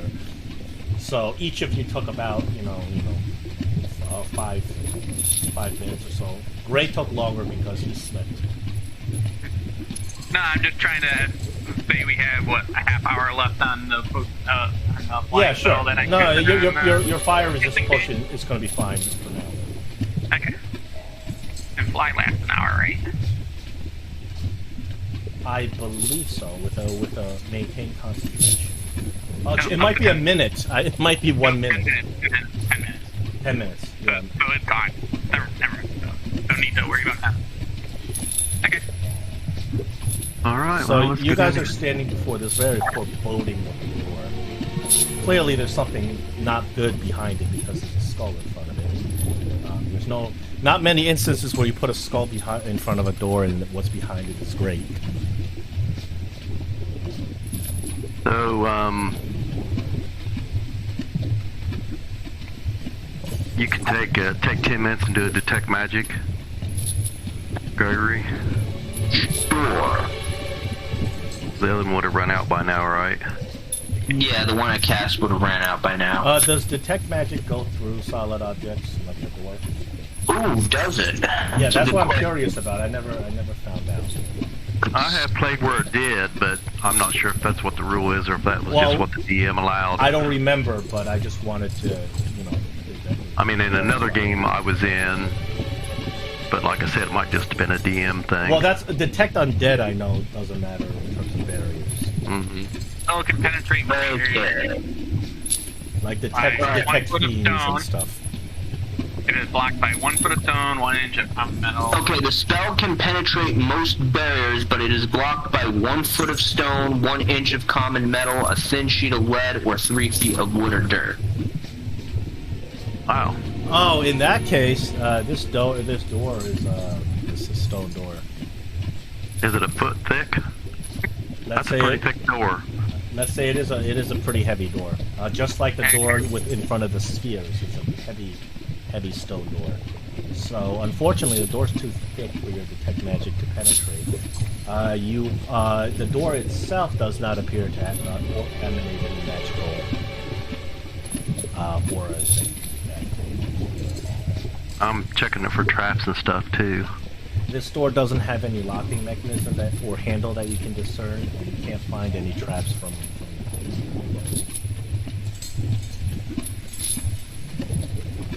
Is there any like levers or recesses or anything on the walls?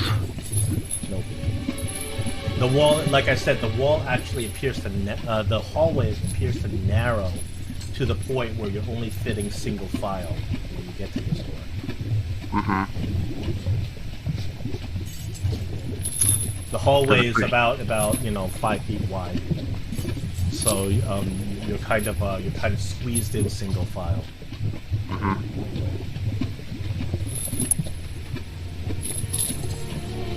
Well, do you want to open the door, Gray, or do you want the golem to open the door? That's probably a good idea. I'll make room for the golem.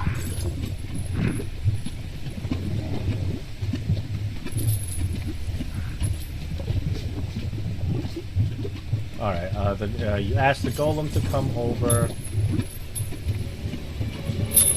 And, Open the door very slowly and gently. A little bit.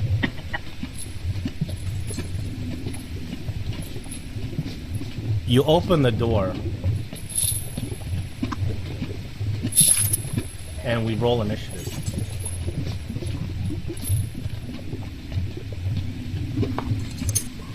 Alright, initiative.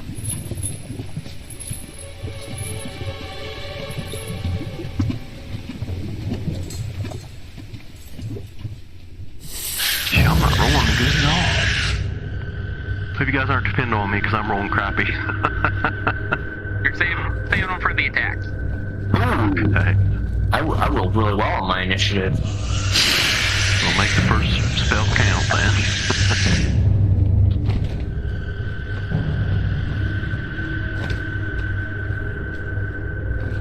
Are we all in initiative? Hold on.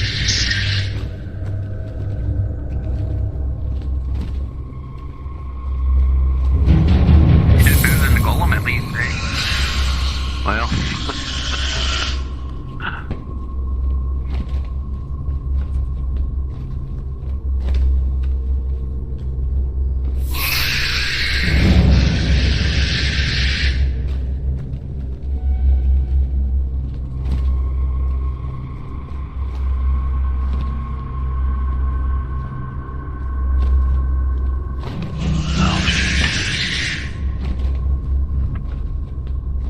So, Not a good sign.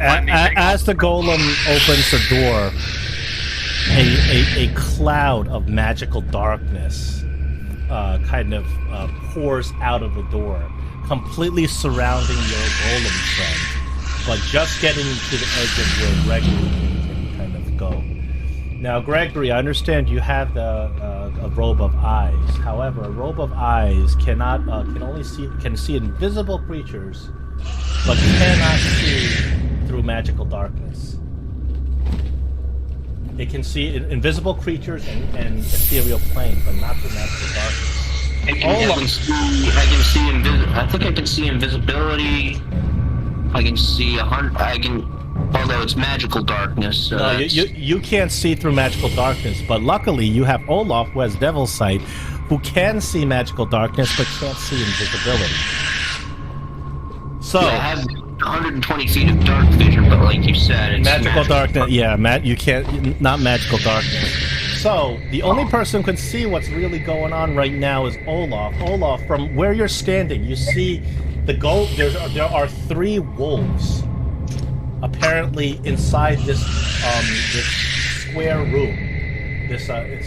I can't even tell what's the shape.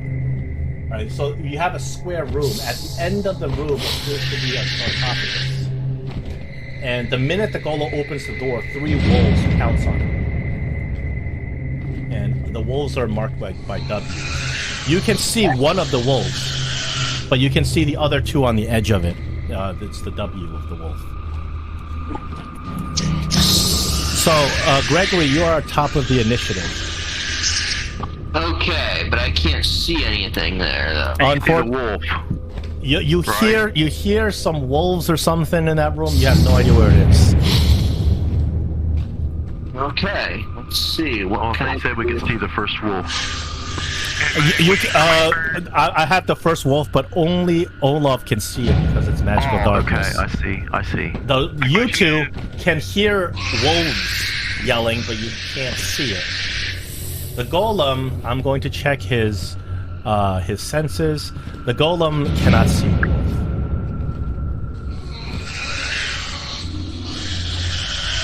wolf. There's no darkness, so here's what I'm gonna do. I'm gonna back up. No. So I'll back up over to here, and then I will ready an action to cast a firebolt at whatever comes out.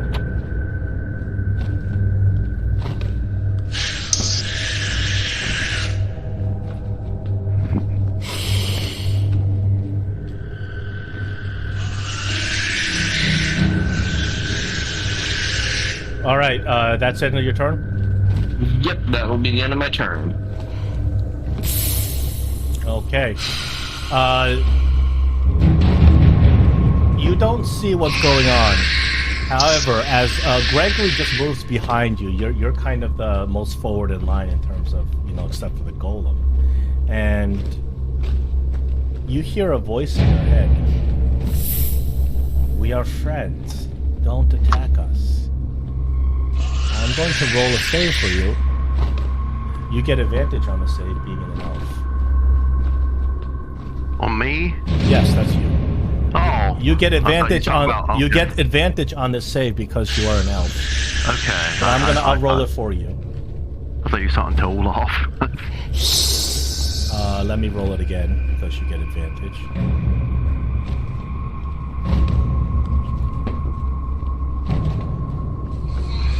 I'm sorry, even with advantage, you have failed to save. You are affected by a spell of charm, and you kind of have this feeling that whatever is in this room is your friend. You can treat that as you will, but unfortunately you must act based on the principles of what I'm doing. Everything in the room, I think everything is, or just where the voice emanated from? Where the voice emanated from. The wolves you're not so sure about. Okay. Olaf, you're up. Olaf, you can see the wolf. You can't see anything else, though. Besides, there's a big rectangular room with a sarcophagus at the end of it.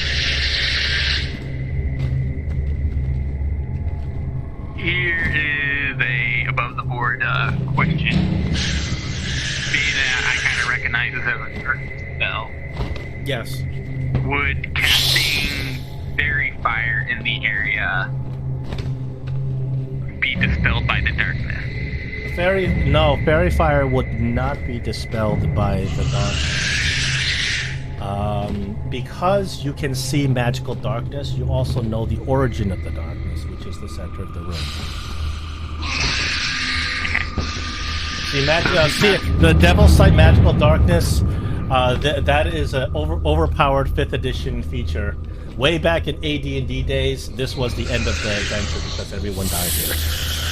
But because you guys have Devil's Sight, not only can you target stuff inside the room because you can see inside the room, but you also know the origin of the darkness in case, I'm not going to tell you what to do, but in case you want to try to do some dispelling. I don't know if you have dispel magic. I do not have. Oh, never mind then. Never mind. So fairy fire we won't be able to see the creatures if they're caught in the effect. You still wouldn't be able to see it. He would. Okay. Now that you mentioned Did you have a scroll? I do have a scroll of dispel. I thought you did. And its range is 120 feet. Yeah, I gave you a freebie on that one. Yeah, that's fine. But that's I'll take okay the freebie. because this I just yell at the team, guys, you gotta be aware that there's a bunch of rules in there. And I will have the spell magic on. Okay. You cast Dispel Magic, and luckily, your Dispel Magic is a level 3 spell, and this Darkness spell is also level 3, and it works. And the Darkness drops, revealing 3 wolves that you can see. Well, you can only see one from where you're standing, but you know that 3 are there. Gregory, as the magical darkness is dispelled, you see an invisible creature inside the room that previously you could not see. This creature is a humanoid. He has fangs. He has claws. You think he's a vampire. He looks like a vampire that has not drank blood in many, many, many years. Therefore, looks like Nosferatu. Okay. So he's a hungry vampire then. So right now he is on all fours. He's clawing the ground. He's looking around, and he's kind of you can see that he's staring at Gray because it appears that he's casted some sort of spell on Gray. And he looks like he's mentally channeling control of these wolves. Anyways, because Olaf is paying too much attention to the darkness. And Olaf, you can't see it. It's invisible. Gregory, because you dispelled the darkness, Gregory is able to see this vampire. Because you have Devil's Sight, but Devil's Sight doesn't see invisible creatures. Gregory has the robe of eyes that sees the invisible creature. I wouldn't have seen anything happen to Gray. He just doing his own thing. You probably can't. You probably don't notice because he's in front of you. Okay. That's the way I was gonna play it anyway. So yeah, I will cast Shillelagh on my little club and prepare to fight and pass my turn. Okay. So these wolves that were just at the door when the golem opened it. Now that he's there, they're going to attack. The wolves get pack tactics.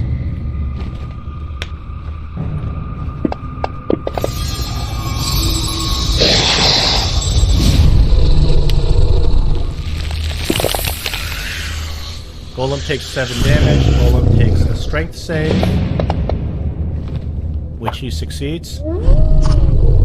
The other wolf also attacking with pack tactics on your golem. Hits. Golem takes 9 points of damage. Golem does a strength save.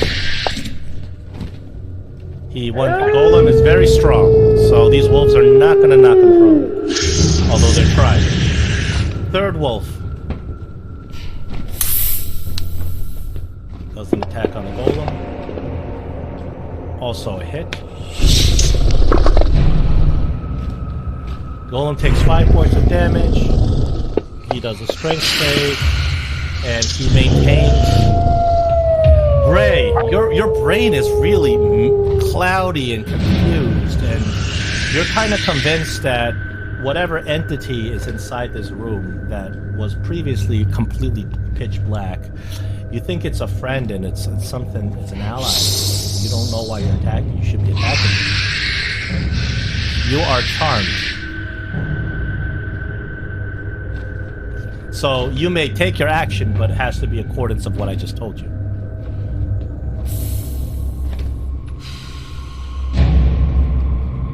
Gray? I'm sorry, I was muted. Oh, okay. Yes. So you may act however you want, but it has to be in accordance of what I told you. Right, you are okay, charmed by some sort of entity inside this room that you don't know, even though out of character we know it's a vampire. So I say, oh my goodness, guys, I think we have a friend in there, but I think these wolves may be attacking him, so I think we ought to take these wolves out as quick as we can, so... I'll take it. I'll take it, that's fine. Thank you. Okay, so I'm going to cast Hunter's Mark on the wolf right there in front of the golem. Let's see. This one goes on me. And the mark on the wolf. And then I'm going to try a sharpshooter shot at that wolf sitting there for my first shot. Okay.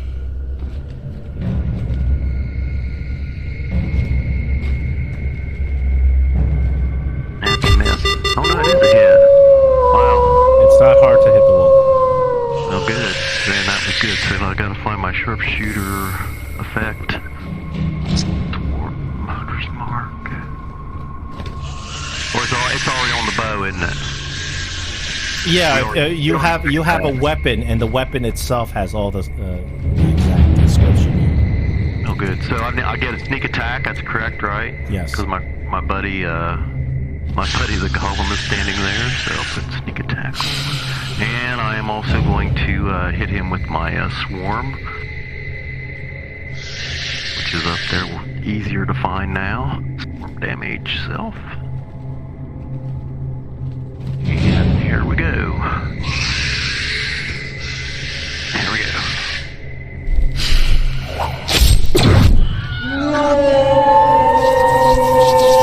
Not hard to kill that wolf. So now I'm confused as to what to do. The guy standing in front of me, I'm going to You can't see him actually. He's invisible. Oh, I can't. Okay, so I couldn't see the guy. You can't see him, but you know he's there because I know he's there, so yeah. that's how I felt that maybe there may be a friend in there. Okay, but Yeah. I can't ready another shot with my second shot, can I? You can't ready it with the second because that costs an action to ready. Kind of half an action, so that I've already done. Yeah. So I don't see any other targets right now. You know that there's other wolves in there. You can hear them. Okay, well I didn't know. I'll move up right behind. Okay, I see that wolf. Can I hit wolf 2 from where I'm at? I'm gonna give that wolf some cover if you're gonna hit it. Well, I got the sharpshooter feat, so I don't take effects from cover. Oh, anymore. that's right. Okay, then you can hit it.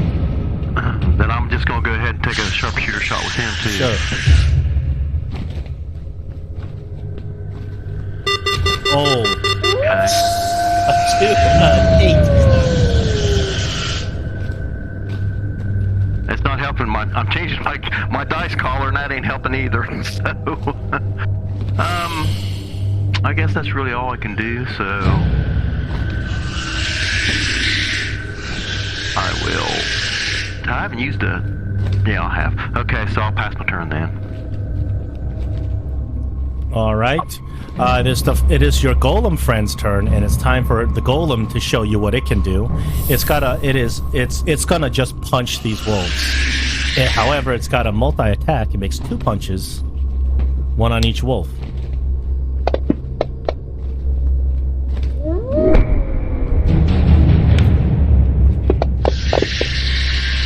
With a mighty swing of its grotesque arm, it just smashes the wolf's head in effortlessly.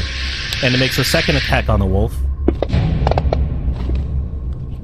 which is also hit with a mighty smash of his arm. Destroys the second wolf. The golem, however, cannot see the entity inside the room. Therefore, he just stands there unless given orders. So now, why can't we see the entity in the room? Because it's invisible. Invisible. Oh, okay. Darkness is gone, but the creature itself is invisible. Okay. Gregory can see it. Gregory, you see that there's a vampire in the middle of the room. Okay, what would Gregory know about these vampire creatures? We fought one. Yes, you guys did encounter a vampire in a Shrine of Temokan. You know that these creatures are extremely powerful. They are undead. They regenerate every single turn.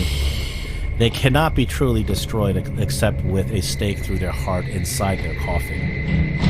And they retain some elements of who they were in life. For instance, if they were a powerful wizard in life, they get spells. This one, you can't even tell what the hell it used to be because it is so starved and emaciated. It seems much weaker than a full-strength vampire. It looks like a vampire that's been starving for hundreds of years. So you know that it's probably not as strong as a vampire in full glory. But probably a very difficult guy to kill anyway. You know that vampires shy away from light. Light hurts it more than anything else. Because I don't have any light spells prepared.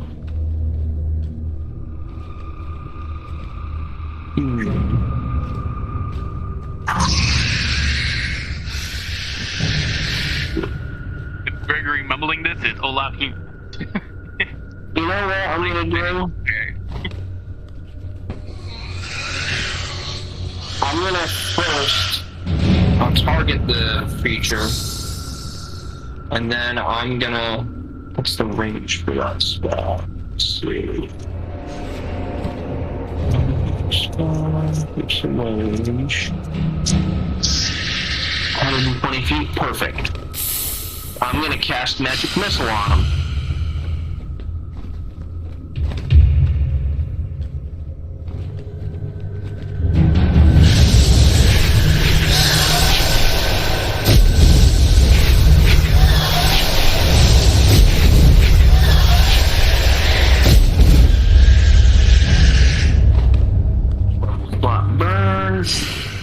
And that will end my turn. Okay. It is the vampire's turn, and every single magic missile you cast on it, it instantly heals. 20 points of regeneration. Vampire runs up surprisingly fast. And not only does he run up to the golem, but he also runs up along the walls, down the ceiling, to go upside down, attacking this golem. Horrifically fast. And on top of that, in addition to attacking this golem, the vampire begins to whisper to you, Gray, in the back of your head. He whispers to you, "Look behind you, your friend who attacks me. He's not truly your friend, but a horrible demon in disguise. I am your true friend." And Gray, your head gets fuzzy. You are charmed, and you are kind of believing him. The vampire begins to rail on the golem. He gets advantage on each of his attacks. Attacking does not bring him out of invisibility. So, he gets 3... Hold on a second. Vampire form... No, he gets 2. I'm sorry, he's weak. He's a baby vampire. He gets 2 attacks on the golem, but he gets advantage. That's a hit.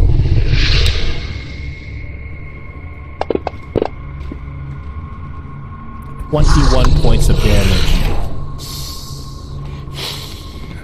And you can, Olaf, you watch in horror as the vampire grapples itself onto the golem. Kind of riding the golem on the back of it, just biting the hell out of it. Takes a second bite.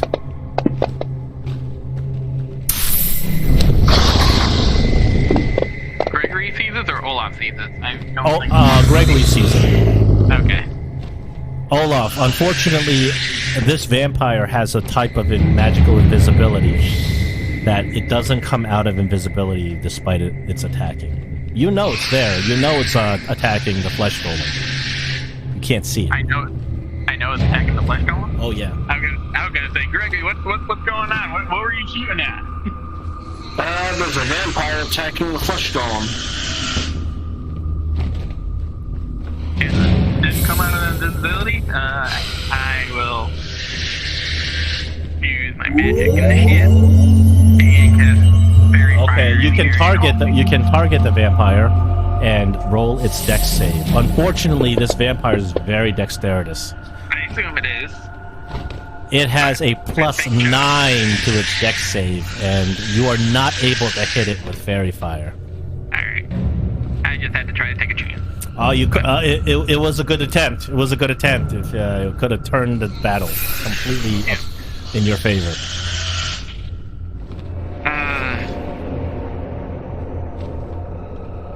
Then after doing that, hopefully give us a chance.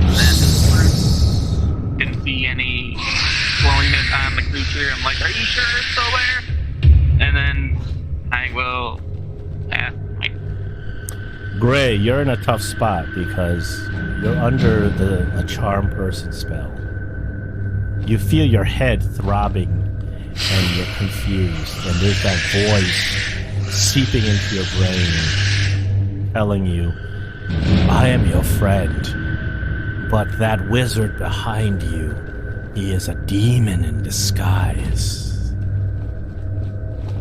You may do whatever you may take your action, but you must abide by the rules of the charm.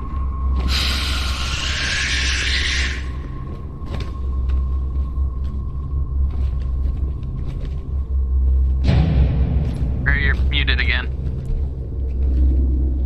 Sorry. I just keep hitting my button on my headphones accidentally. Okay, well, I shout back at the Olaf. I say, Olaf, I don't think that's Gregory. I think that's actually a demon. I think we have a friend here in the room that's trying to help us. I'm going to try to protect him from this demon if possible. Yeah, as Gray turns around, you can see he's got crazy eyes. As he says this, he's got this glazed, crazy eyes look on his face. And I'm going to run by the golem. And I'm assuming, since I think of him as a friend, can I run by the, well, I'll at least run into the vampire, and then know he's there, and then maybe stand beside him. Luckily, you run into the room, and the vampire chooses not to opportunity attack you, because he thinks he can use you. And so I still don't know where he's at. You can't see him. Then I'm going to, I'm just going to run farther into the room. So you run into the room, and you can see that there's a sarcophagus at the end of the room. I actually shout, guys, I think that maybe I found the demon. I mean, Olaf, I think maybe I found the demon's home. I'm going to go ahead and open this sarcophagus. Maybe there'll be something in there we can fight the demon with that's taking over Gregor's body. You knock open the lid of the sarcophagus, and it's just completely just brimming with treasure. It just, all these coins just spill out all over the floor. Like, you have to really dig through it to look at, what's in there. But you notice that there's something sticking out of the sarcophagus. It's a magical hammer brimming with power. It's sticking out the side of the sarcophagus. So I say, Olaf, and I already took my action, but I say, I think I might have found Whelm. And I'm just going to ready an action. And in case anybody... Yeah, you used up your action this turn to run all the way in there and open the sarcophagus, but... Okay. In that case, I'm just going to... There's a bunch of magical scrolls in there. There's a potion in there. You don't have time to figure out what the potion is. And it's just a silver spilling out. So I let them know that there's I think Whelm may be in here. I let him know. But I don't know where the person that's trying to help us out is. I can't find him. And I'm dazed, and I'm kind of, like you said, all crazy-eyed, staring back towards my friends, not knowing what's going on. So I pass. See, I don't force you to attack your allies if you're charmed. If you're dominated, that's a different story. then I will force you to roll Well, attacks. there's probably still at least some doubt, especially because of my elven blood. Exactly. When you're charmed, you still have enough free will to kind of mentally put yourself through a maze, so you don't have to just kill your allies. But dominated is a different story. That in that case, I will tell you, you must attack Gregory. You have no choice. Okay, so the flesh golem is up. The flesh golem cannot see the target, but he absolutely knows where it is. It's right on top of him. So he's going to attempt to attack the vampire with disadvantage. He hits anyway.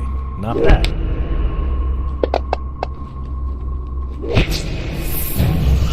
His second attack on the vampire. Oh, it could have been a crit, but he hits 2 times anyway.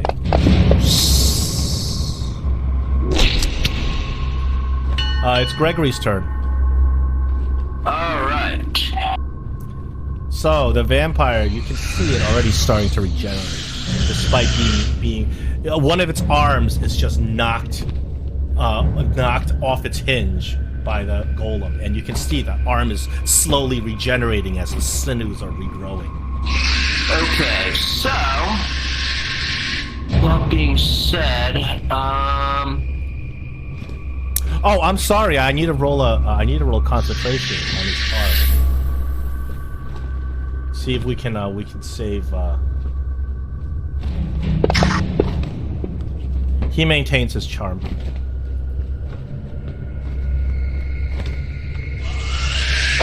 So it didn't take the damage from the magic missile, did it? It did, but it automatically healed immediately. Almost immediately after it got damaged.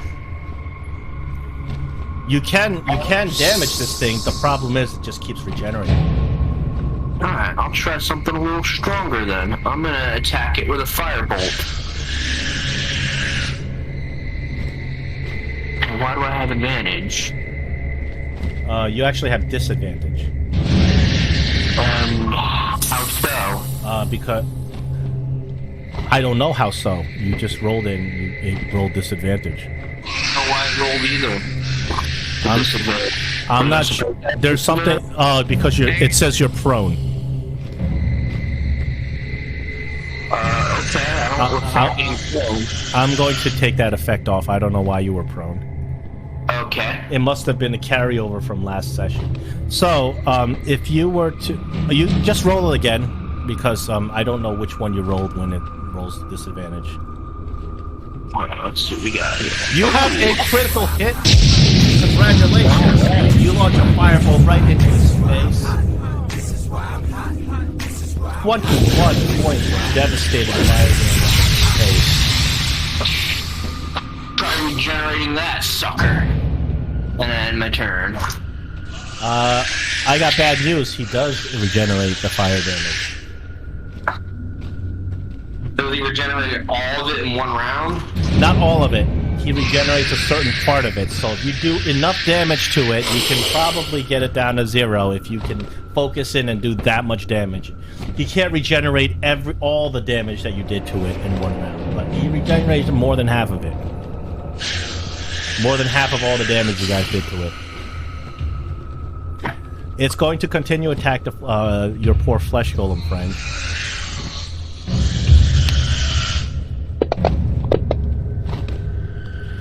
Oh, now it's time for the enemy to do its crit.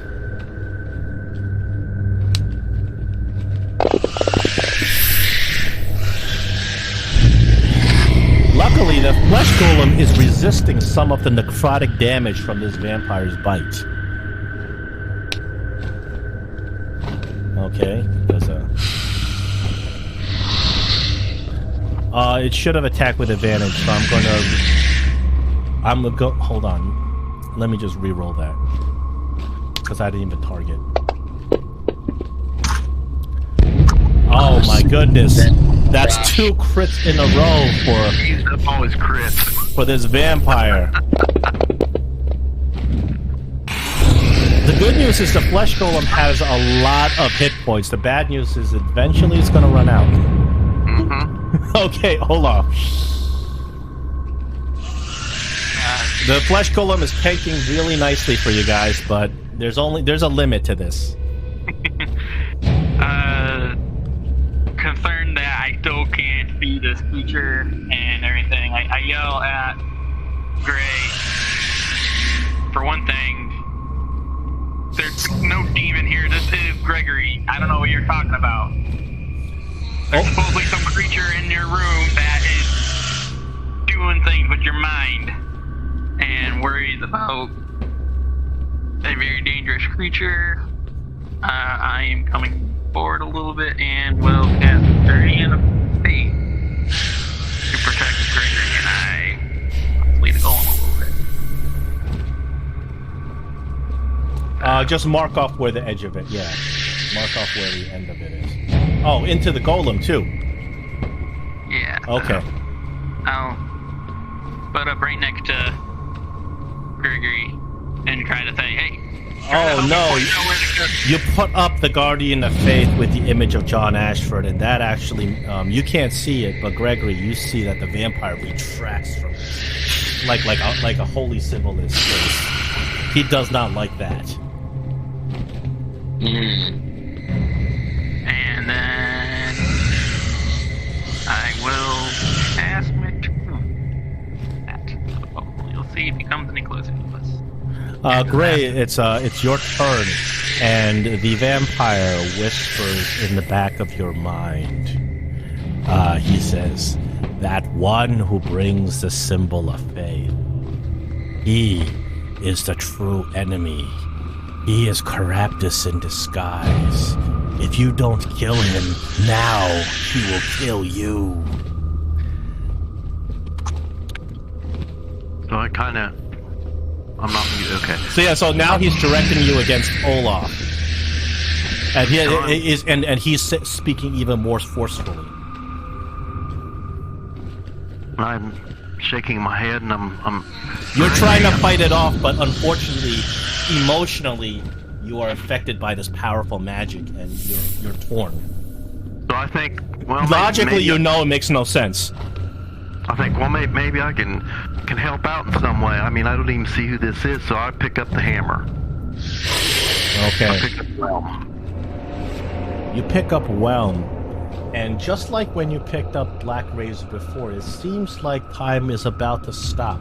But before all of this time stops, a voice hits your... Whelm begins to speak, and Whelm says, Oh, it's you. And you hear the voice of possibly a dwarf behind it. Oh, I know you. I hope you burn in the hells. And Whelm goes away. Unwilling. You want me to burn in hell? Oh yeah, it appears Whelm doesn't like you very much. Despite you don't even know who he is. It doesn't freeze enough time for you to have that long interaction that you did with Black Razor. Whelm is very rude.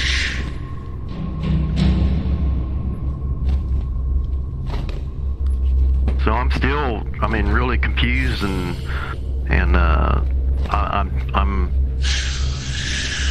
confused about what I really should be doing. So I'm like, well, where are you? I'm talking to the person that is in my mind. He lies. It lies to you, even though out of character you see it right there. The voice says, "I'm right beside you." Well, I will stand here and protect you.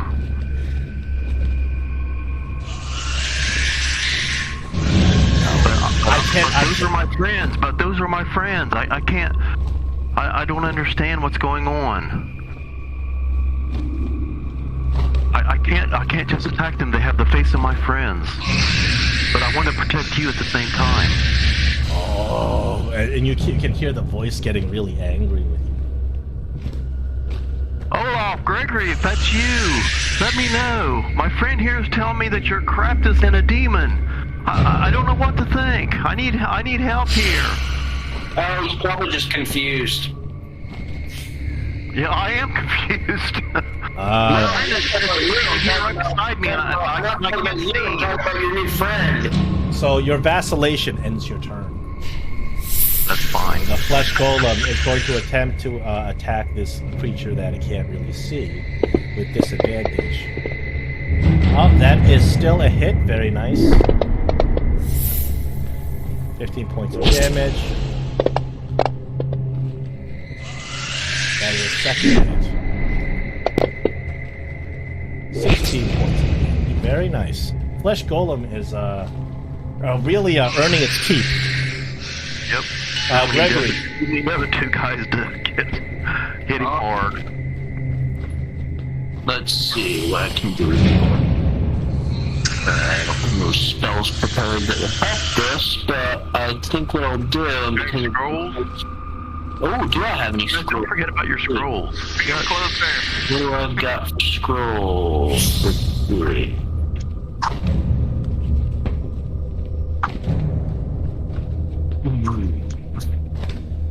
Bring him All into right. the light.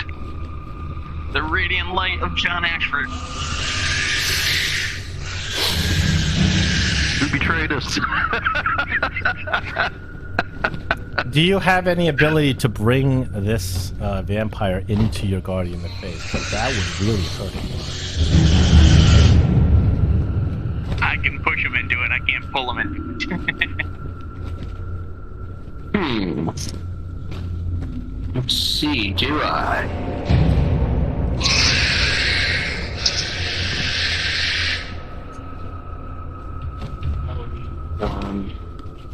Well, I could push him into it with if I could hit him, if I was able to. You don't even know what he looks like, and you think he's I next. know. You probably think he's next to you. Oh yeah, I do think he's next to me. I Lying forgot. to you.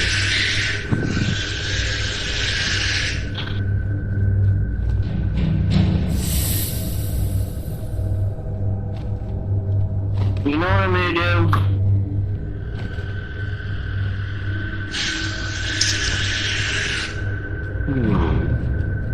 What's he gonna do with all that junk?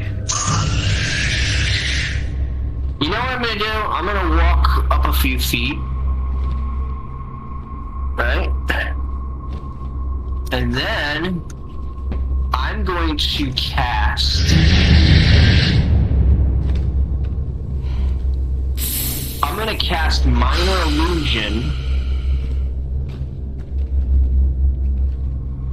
And I'm gonna create an illusion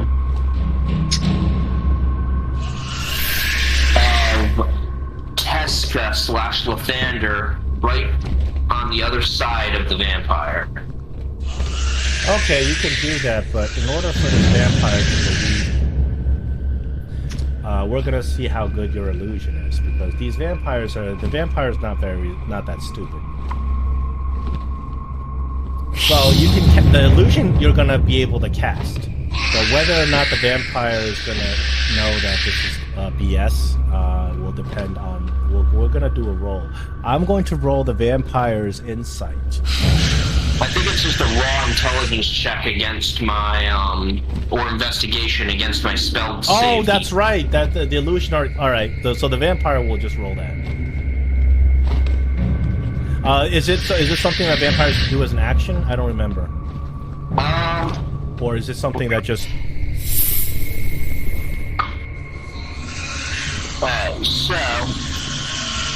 I don't remember if he has to use burn his action to do it. Image, if I create some. Let's see. If a creature uses an action to examine the sound. Okay, it's an action. It's an action. I gotcha.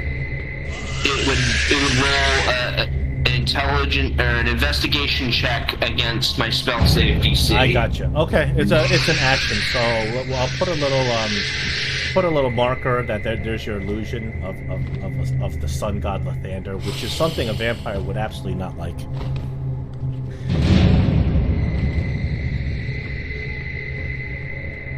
And I will roll its in intelligence on the sun.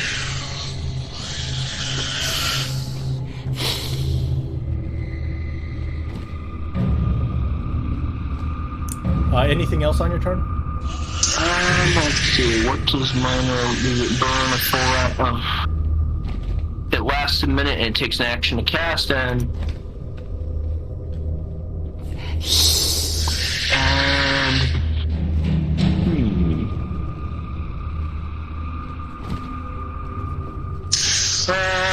I'll pass my turn. Okay. On the beginning of the vampire's turn, once again, it begins regenerating.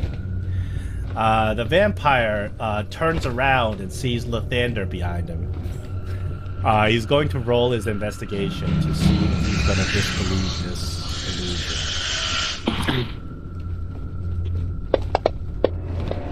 Oh, he does very poorly.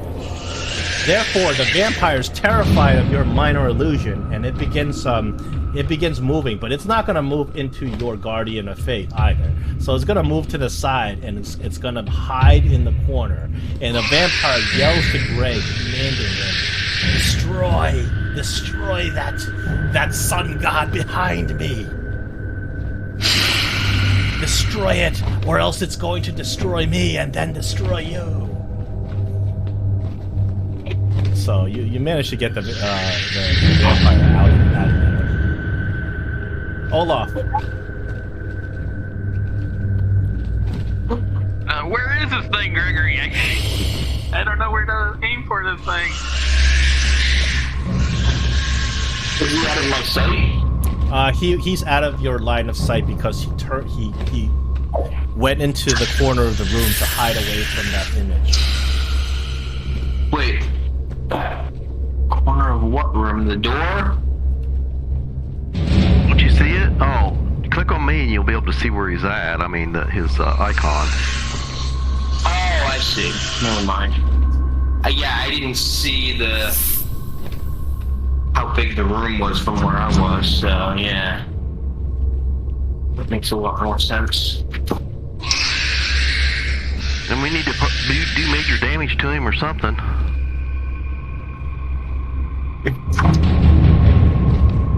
I mean, out of character.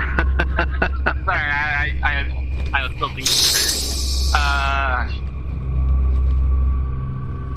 Well, anything I want to do is...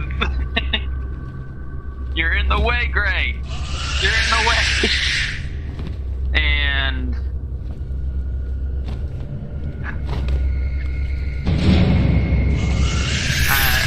Yeah, and I don't know whether even. Oh, I'm sorry. I keep forgetting his concentration saves.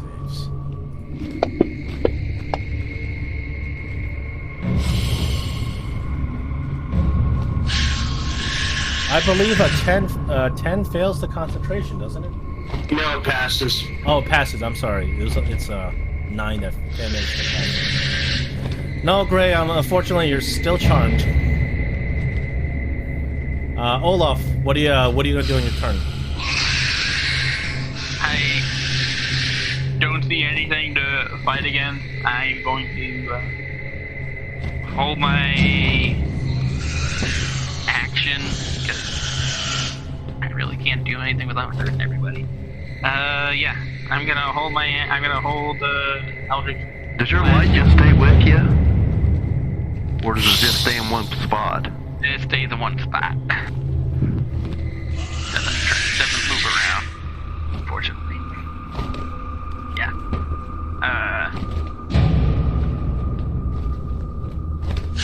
Yeah. I will hold a cantrip. Sacred Flame. I'll hold Sacred Flame in case I... Whatever. Gray, it's your turn, and your new friend that you can't even see is telling you that this image of this image of the god of the light is a threat to you both. You must destroy it. Well, I'm even more confused now because you said that this image of whoever it is was behind you, and you said you were standing beside me. So how could it have been behind you? You don't know. He doesn't go to explain himself. He's actually, you can hear the fear quivering in his voice. Well, I'm still not sure what's going on, and I'm still fuzzy in the head. But I'll shoulder my bow and I'll draw my scimitar, and I'll move up and take a swipe at the illusion. As you do so, I'm going to allow him to roll another intelligence check on it. Because you swiped right through this thing and didn't hit anything. What's going on? But he fails again, so he didn't even see. He was so scared that he does not even see that you swiped right through this image. Man, I don't think I can beat this guy. I don't know if it's my confusion, but it seems my power's gone. I still don't know what's going on. I'm just going to run back to the back to here because I still think that he's close to there because that's what he told me.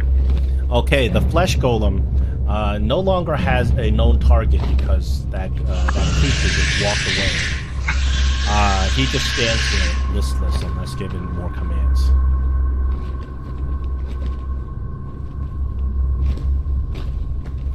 Gregory, you're up again. And you know, unfortunately, that this thing is just going to keep regenerating. Unless you can do something about it.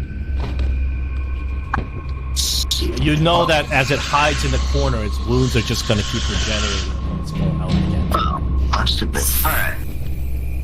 Because you watched it regenerate.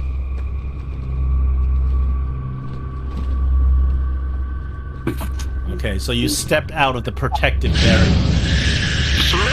He can over to the golem as it goes by, right? Instead of stepping out, I'm gonna Misty step out. Yeah, you can step through the golem, no problem, because he's your ally. So I'm gonna Misty step. Okay. Giving the illusion that I disappear and reappear over here. Okay, you can do that, certainly. And you can see this creature is kind of like, he's got his limbs gnarled up. He's kind of, he's fearfully kind of cowered in the corner. Just terrified of this illusion that you created. Okay. Hissing. Perfect. I'm gonna, from where I'm standing, the way I'm angled, I'm gonna cast a firebolt on him, but giving the illusion that Lathander is poking him with a firebolt. You know what? I like that so much. You may have advantage. Okay. There you go. Or actually, you know, that this would be more inspiration, so I'll give you inspiration so you can choose if you want to use it for advantage. Alright, so I get an inspiration Yeah, instead of because I like it. You're making it look like Lathander's casting fire on him. That's Lathander's going to beat up on this poor vampire. Alright, let's see. Firebolt. Let's see what we got.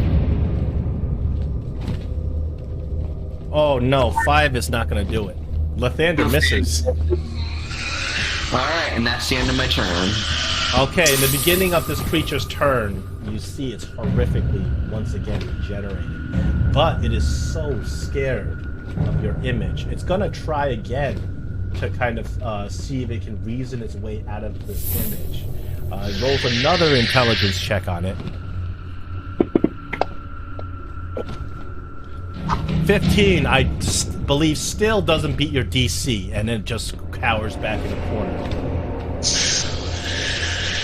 You guys, it looks like you guys have this creature at a stalemate because it just keeps regenerating, but it can't come and kill you guys because it's you got it scared. Olaf, you're up, and it's not going to willingly walk through that Guardian of Faith. No way a vampire's going to do that. I wonder if it can be moved or just have to stay stationary. The Guardian of Faith, it is where it is when you cast it. Like, Golem listened to Olaf because Gregory didn't tell it to do anything. You can tell it to do it between turns. I'm fine with that. It's a free action to give a command to the Golem. Gregory, why don't you tell the Golem to come in here and head to that corner? Yeah, you can tell the Golem where to attack, even though it can't see it. Olaf, you can walk through the Golem too, since you're an ally, if you want. Yeah. Did I happen to see a fireball passing by this hallway? What? Well, or a firebolt. I see a fireball. Yeah, you see Gregory kind of, Gregory's little image attacking that corner. You can see where the fireball missed. Alright, then I'm assuming that the creature's within that general area. Cast from the Wand of Entanglement and Entanglement spell. Roughly in this area, hopefully to... Yeah, you can target the creature. Hopefully stopping it. You can roll it save.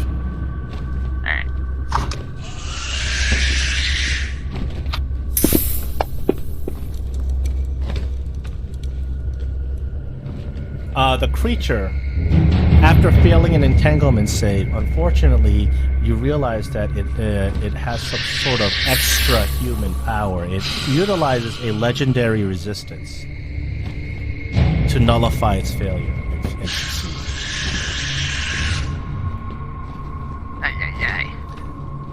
So you realize that this thing that you got cowering in the corner is very powerful. It just nullified your magic.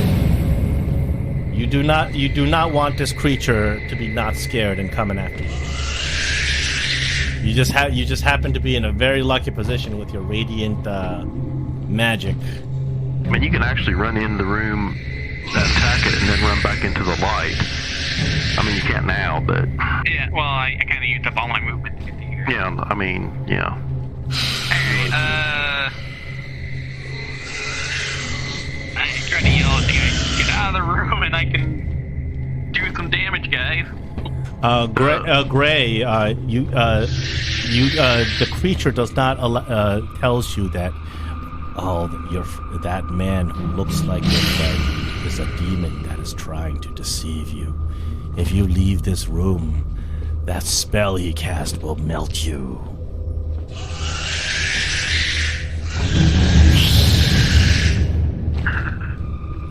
So you may do whatever you want, but it has to be. I'm going to still attack Lathander because I still don't know where you're at and where you're coming from, but I'm still not sure what you're telling me about my friends is true or not. So I'm gonna try to take this guy down in the middle of the room again. So you swing at Lathander, your sword naturally goes right through the illusion, and I'm going to allow this vampire to once again lose intelligence. Still nothing. Am I saving throw or no? The end of my turn, or when he gets hit, or I just. Oh, that was for his concentration, wasn't it? No, not concentration. That's that was an investigation check to see to see through, to disbelieve the illusion. Right now, he believes that Lathander is in the room. Right, but what I was asking is the charm to drop my charm. He was doing rolls for his concentration. He does concentration whenever he takes damage. Okay. So until he takes damage, he's going to hold that concentration, and he's invisible. Well, I'm going to go back here and stand by my invisible friend because I have no reason to believe that he's moved because he told me that he was standing right beside me there, so... Okay, your golem friend is not going to do anything unless given a command. Alright, I'll tell him to go in the room and go to that corner and pick up the vampire. He doesn't know where the vampire is, so you tell him to pick up that general area. He's going to try to grapple the vampire. Because he can't see the vampire, he's going to be rolling his strength at disadvantage. Okay. So the golem rolls a 12, and the vampire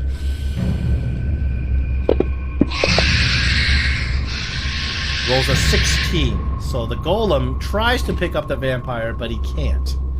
Not being able to see it makes it very difficult.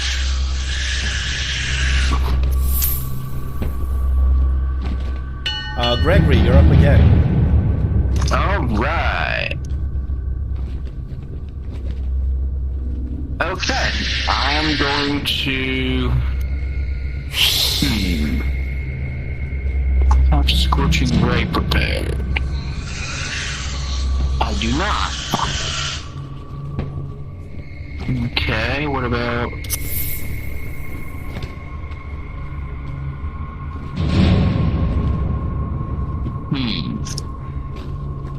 You sure you don't have anything that can help you in this battle?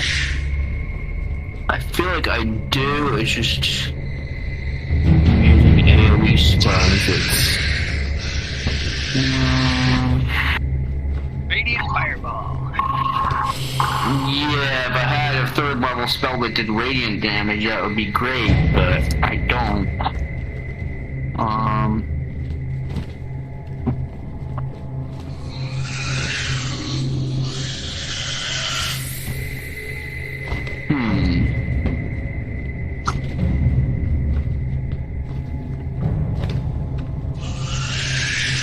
You know what? I'm not. That's not that. So again, roll a spell. Thunder Death. You know what? I'm going to. The 4th level slot that I have.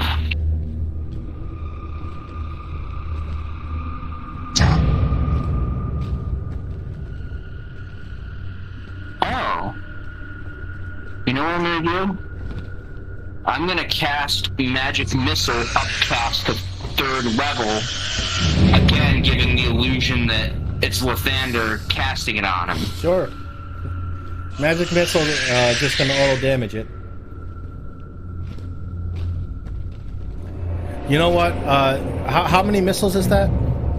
Go ahead and roll your damage. I think I'm going to roll 5 concentration checks on this one. So it does a bit of damage, but what really helps is that the 5 concentration checks at some point is going to have to break concentration on the charm spell. Alright, 1. Success. 2. Success. 3. Success. 4. Finally, it fails!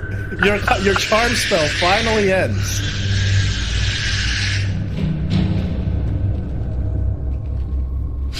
I'm just kind of shaking my head, and I don't believe you know that you've been charmed. Is that correct, or? You know something weird was going on. You can't be completely sure it was a charm spell. I think when a charm person spell wears off. Yeah, you're aware that something you were thinking wrong at some point. You don't know that you've specifically been charmed by a charm spell unless you're aware of the charm spell. But you know something was really off for a while. Now you shake your head, Gray, and now you're coming to your senses. Finally, Gregory, is that the end of your turn?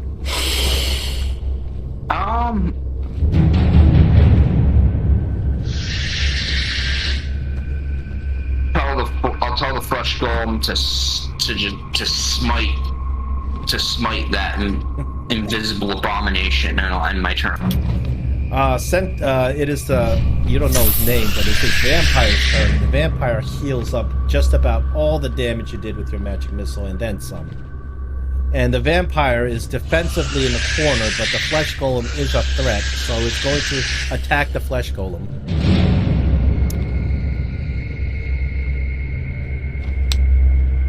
And attacks with advantage.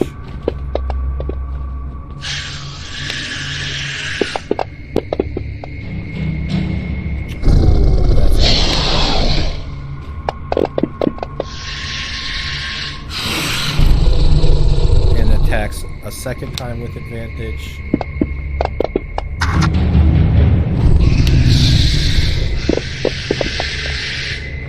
Your flesh golem is almost dead. One more good hit and this flesh golem is finished. Okay, Olaf, it's your turn. Good question. For a spherical spell, does the center of it have to be inside the room? Or Well, it depends on the spell, because there are some spells that will pour into the room. Like the darkness spell, it will pour in around corners. Some spell that's affected by the line of sight.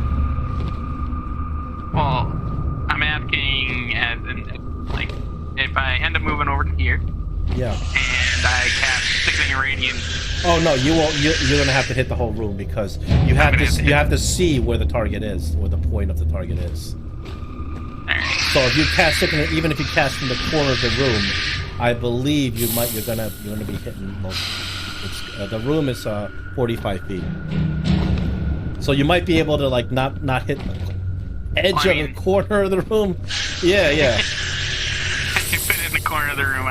So. You will melt this vampire though, but it's gonna hurt everybody else. Well, I will still move over to here. The effect of that again? It's an area of effect that every round that you're in the second radius you take damage. Take damage, exhaustion. Exhaustion is not fun either. Do you take the damage at the beginning of your turn? He takes the damage at the beginning of his. I mean, does each person take the damage take damage at the beginning of their turn? Yes. And it's a lot of damage. So I'm just gonna run into the room and yell at you guys, get into the back corner. Over here. And I'm gonna point out. Go over here and well, I close the window. And I will hold a sickening radiant spell.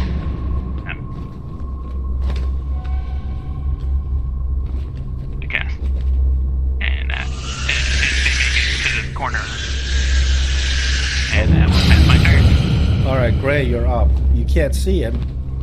I'm shaking my head and I kind of know a general direction since the golems are fighting him, and I don't know what's been going on, but all right, Olaf, I'll go over here to this corner, and whatever it is that is attacking us, I can't see, but I'm going to try to take a shot at it anyway. You may take a shot at the space where you think it is with disadvantage because the golems Advantage. Okay, so. The empty space where there's no vine. Oh, 17's gonna hit anyway. So I'm going to get sneak attack, correct? Yeah, you do get sneak attack. Okay, and also I'll put the. It's not like 3rd edition where undead creatures were immune to sneak attack for some reason. Just for reasons. And then I'll put. And I was so shaken up that I forgot to move my hunter's mark, so I won't do that since I kind of already took my shot at him. So, and then I'll put the swarm on him too. I'm just so happy to not be heavy-headed or whatever it was that was causing me to do that. All right. Okay, here comes the damage.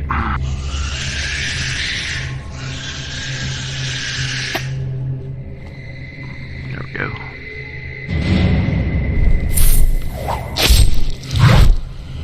Let's see if I'm touch my skin and see if it's hot. Resistant. He does, this creature does resist some of the damage. Okay. How much damage does, I probably can't, can I use the spell on my ring as my second attack? No, that's a separate action. Okay, that's what I figured. So I'll go ahead and Oh, I didn't do it at disadvantage. That was a miss anyway. There's a miss anyway. So I'll say, well, I tried. I did some. I think I hit something. You heard it sink in. Over there. I heard it sink in. So I'm leaving it up to you guys. Did the arrow disappear, or is it sticking in his arm? Is it just in midair? I don't know what's going on. Well, if the arrow is inside of him, it becomes part of his invisibility thing. So you know, doesn't show you exactly where he is.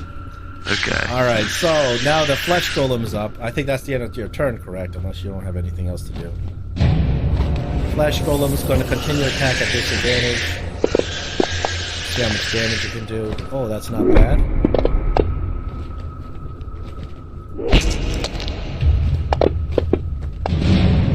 All right, 2 chunky hits.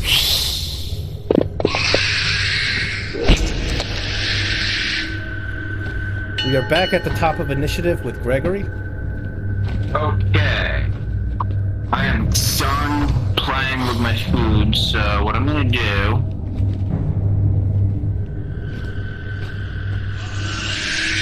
I'm going to cast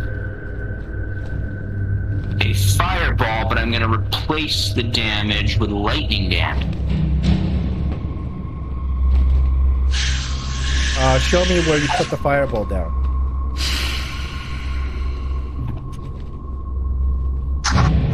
Move the token. Oh, didn't even do anything. Alright. Because you guys are in a tight quarters.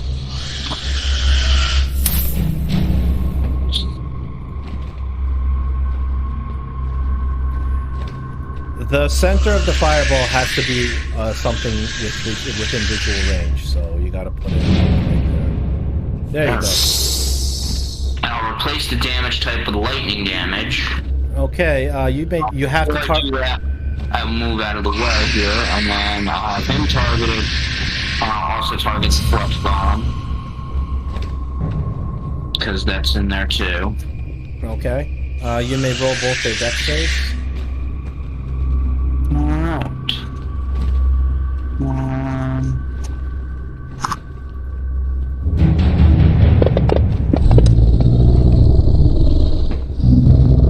The flesh golem gets advantage on a dex save, but he still fails.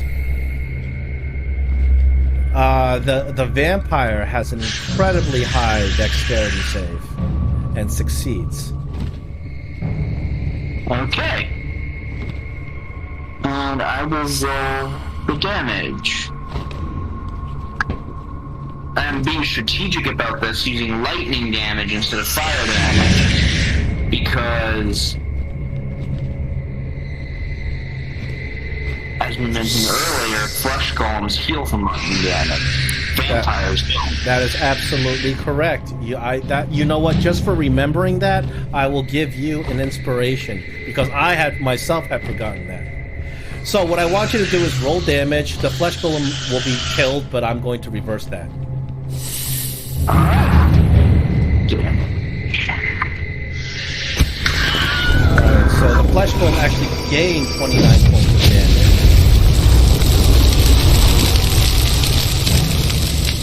Nice job.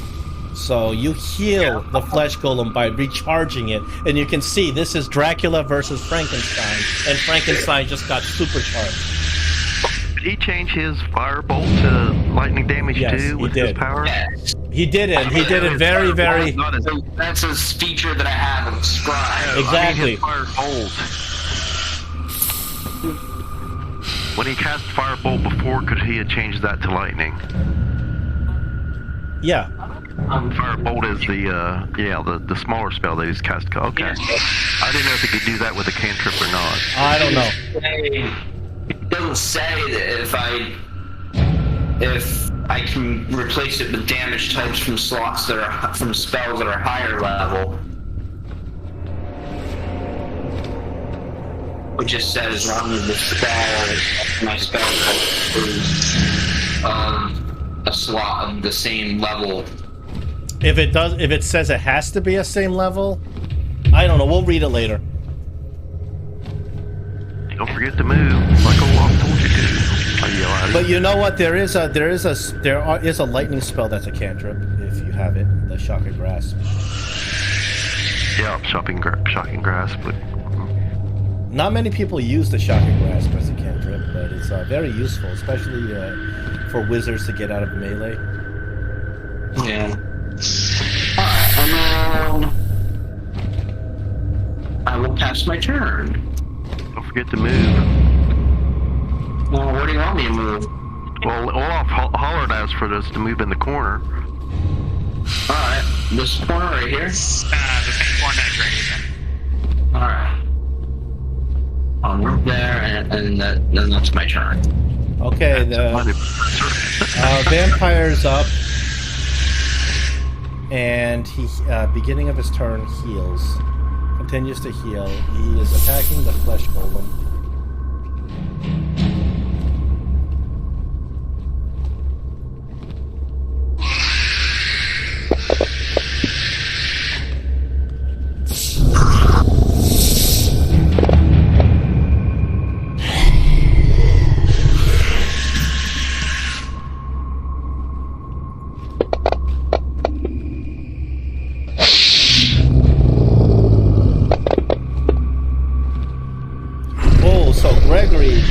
Your supercharging of the flesh golem appears to have given it one more round.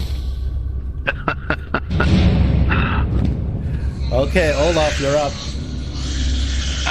Olaf is going to move into the corner with these guys and then cast Sickening Radiance. Right in that corner, because that's where it seems like this. I'm like, you might lose the golem, but we will save ourselves. So the Sickening Radiance, just to kind of be sure, it requires concentration, right? Correct. So your Guardian of Faith is going to go down. No, it doesn't. The Guardian of Faith. It's not a concentration spell. It's not? Nope. Could you recast that somewhere else and then just make that one disappear?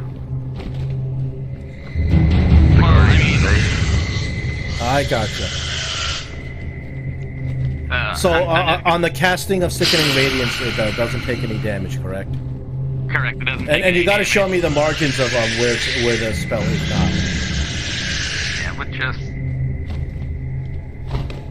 It just barely misses all three of us. Yeah, well, basically. The line kind of goes. Okay. Great, it's your turn.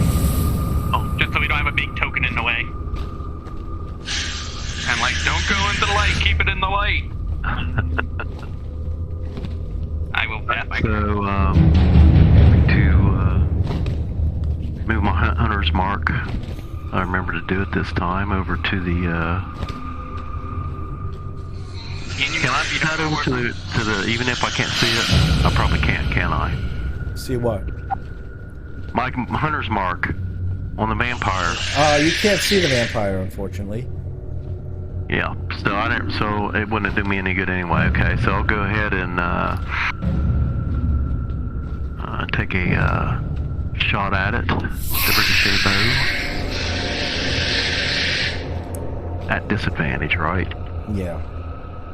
Got to click that button again. Okay.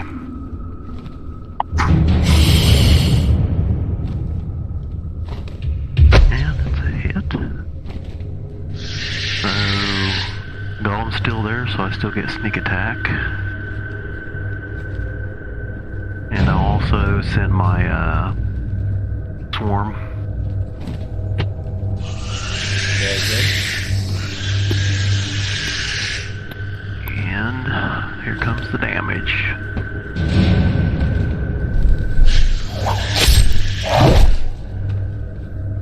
You have a second attack?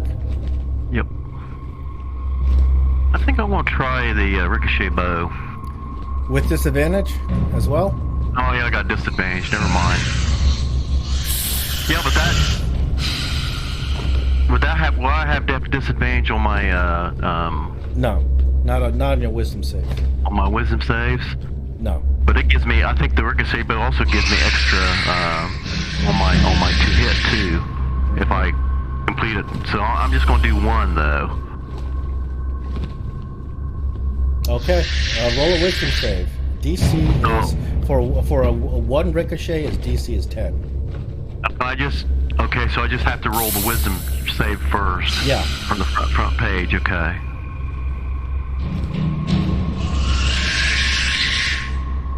Yes. You make it. So now you get to attack with a +3 and +3 again. You should just put the effect onto me, the first effect. Yeah, the first effect. Alright. Alright. +3 and a 1d6. So that's milking out extra damage.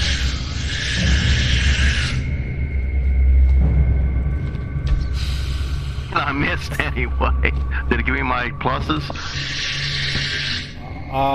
It took away the attack portion of it, but not the damage portion. I'll take that away because you missed. Okay, there you go. Unfortunately, yeah, 3 is just not going to cut it, even with a +12. I should have did that at disadvantage anyway. You weren't even at disadvantage. Yeah. Okay, that. Even though you made a valiant attempt, you cannot. It's too hard to predict where something where you don't even know where it is to begin with. Exactly. You bounce an arrow off the wall and off the ceiling, and then just boom, it's nothing. Alright, it is the Flesh Golem's turn. Flesh Golem is going to take some damage from the Sickening Radiance. I believe it rolls a Constitution, correct? Yep, I can do that for it. It gets advantage, but even with advantage, it's craptastic roll. And it's probably dead. Oh, unfortunately, you murder your new friend as he sinks and he just falls in a pile of guts on the floor. Gregory, you're up. You probably released him from a horrible fate, so don't worry about it, Olaf.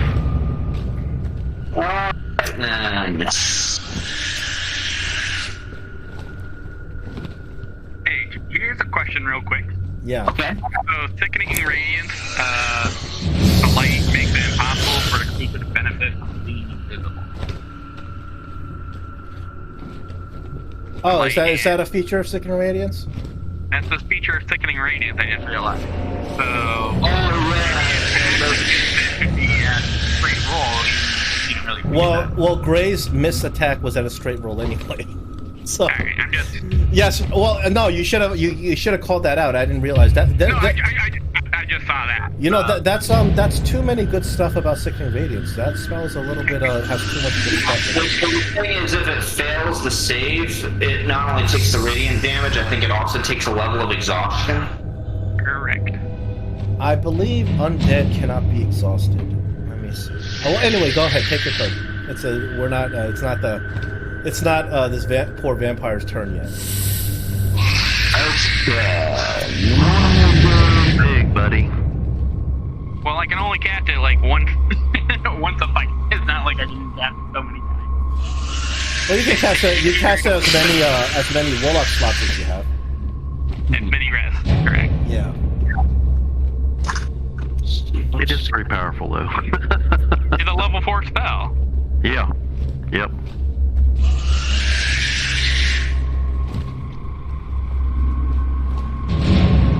All right, cat. So this creature's no longer invisible. So go ahead and do. Well, not that it matters to you anyway.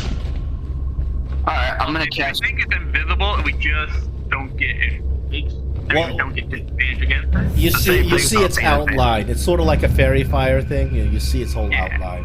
All right, I'm casting Erupting Earth centered on it. Okay. And you may go ahead and roll its save. I gotta target it, don't I?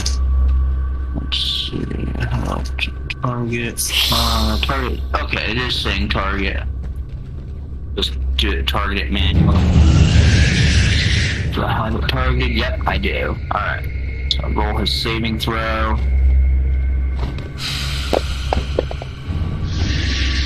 It succeeds. Alright, so that's the damage. 3d12 bludgeoning.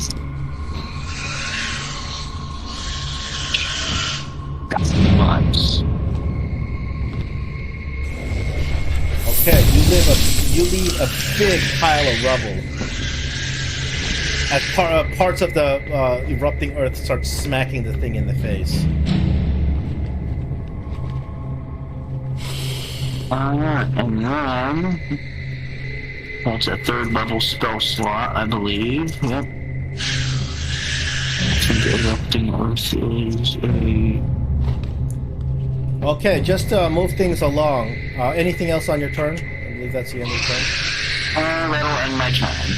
Okay, it's the creature's turn. At the beginning of its turn, you may roll its save for Sickening Radiance. It fails, but due to the nature of the spell you're casting on it, it is so powerful, radiant damage, it is going to auto-succeed with a legendary resistance. So, it still takes damage, correct? Yeah, it would take half damage. Okay, so this is the first time it's taking radiant damage. You notice that when it takes the radiant damage, parts of its skin start burning, and it cannot regenerate on the next turn. So you roll the damage. The problem is it already sparks as a failure. So let me do something for it. Well, I'll roll it not. Yeah. 18, so cut in half is 9 points of radiant damage. The radiant damage makes it scream out in fury. It has had enough. Okay. 9 points, because this is important. Put it for this much hit points. It is going to try to run. Now, the problem is first of all, we got erupting earth. That's giving it 10 feet. That's slowing it down, even though it's got a lot of speed. Does the erupting earth affect the walls and the ceilings, or is it only the ground? Oh, that's a good question. Would be interesting if it did. Because the creature is going to spider climb around the wall. If not. 20 cube. Fountain of churned earth and stone erupts in a 20-foot cube centered on that point. A 20-foot cube. So if it's a 20-foot... Yeah, but I'm talking about the difficult terrain. Each creature that must make a dex save. The ground in that area becomes difficult terrain until cleared away. Each 5-foot square portion of the area requires at least 1 minute to clear by hand. Cube, then that would assume that it goes up too. Yeah. All right. Yeah. I'll give you 10 feet of difficult terrain. You have a token attached to it, but anyway. 10 feet of difficult terrain, that gives it 20 feet. It's going to go over here. Despite the fact that you got Lathander over there, and he's terrified of Lathander, the pain from the sickening radiance, he has to get out of it. So, he is willing to walk into your Guardian of Faith just to get out of it. Now, the question is can he clear the Guardian of Faith in 1 turn? If he can, he's going to take more damage on the next turn from Guardian of Faith. And can he deduce that Lathander's an illusion? He doesn't even care because because the sickening radiance is so painful that it has no choice but to try to run. So it cannot actually clear the entire Guardian. So you may roll the first. You may roll the points of damage on it. Was it 20 points of damage? Yep. Oh, you know what? I'll just add 20 points of damage. Still alive, taking a massive amount of radiant damage. However, the next turn, it's going to move through this, move through the sphere, so it has to take another 20 points of radiant damage. This creature is in bad shape, but it is running. It either takes, it's got to do a dexterity save, and if it does dexterity save, it will do half damage with the... Oh, it does have a dex save. Yeah. Okay. It appears to succeed on its dex save, so it only takes half damage, so it takes 10 points of damage. It's still horrifically badly injured. 12 points of damage. 12 points? Yep. Half a 20. My radiant damage is actually 20. Okay. Because of my... So it gets to the very, very edge of your Guardian of Faith. Therefore, on its next turn, if it moves into Guardian of Faith, it's going to have to take more damage. All right. This creature is on the retreat. Now it's your turn. You got a sickening radiance right in front of you. I guess you can walk into it and then out of it and not take damage, right? Hold your breath, I guess. Yeah, I guess. There's no reason, because it only hits you if you start your turn in it, so there's no reason why you can't walk into the sickening radiance.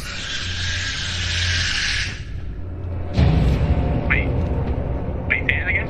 I'm sorry, yeah. You could walk into the sickening radiance and then take a shot at it with something and then walk back out of it without taking any damage, is what John said. If you move into the area for the first time. Oh, if you take an action to move into if you take a movement into the area, you're gonna get hit by it. Well, it's up to you. You can drop your sickening radiance and go after it. I think we're gonna have to go after it. Hate wasting that spell, but I'm gonna have to drop sickening radiance. And yeah, that's what I'll do. Drop sickening radiance. And I thought I'd run down that hallway. I will don't understand why this erupting Earth is like attached to this token. That doesn't make sense to me. Something. Yeah. How did you do that? Can you get rid of it? I don't know. No, I can delete the token. I'm just wondering how you did it. You don't need it there now. There we go. I just don't understand how it's done, because it would be helpful if I knew how to do it. You can put paladin ores on and stuff. Gosh.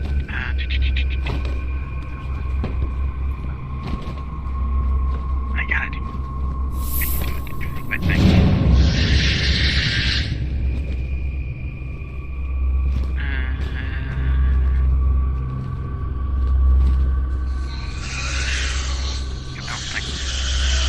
I am going to cast Sacred Flame at it and try to do more reading. It manages to fail a dex save despite a +9 on its dex save. It is out of legendary resistances. You do all your damage you want. It's finished. Oh! That hurt. But not enough. And then that will end my turn. Okay, Gray, you're up. Keep running down the hall, guys! Gray, can you kill this thing before it escapes? Well, hopefully the Guardian's gonna Try. I'm gonna take a couple shots at him. And can I see? I can put the hunter's mark on him now, can't I? You can see. Yeah. Well, no, it's out of the sickening radiance, unfortunately. It's out of 60 radiance, So it's once again it's invisible. You can shoot blindly down the hallway at disadvantage. The hallway's pretty straight, so. All right, so I'll shoot.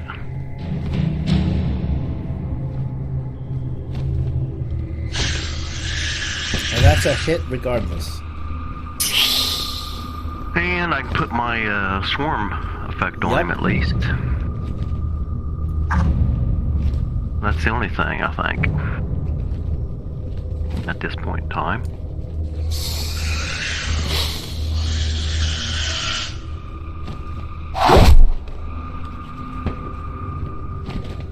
And take another shot.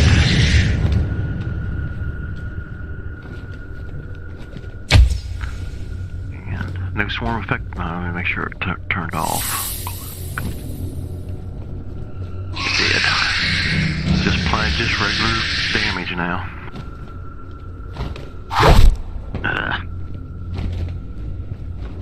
I'm going to move out back here to give Gregory a chance to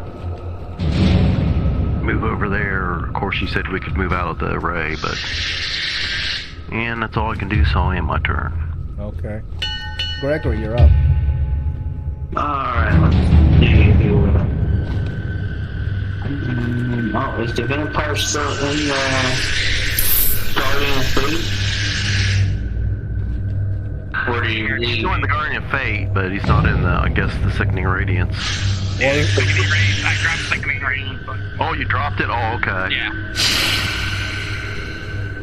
I thought it was still up, that's why I was kind of being careful. The vampire inside the Guardian of Fate, unless...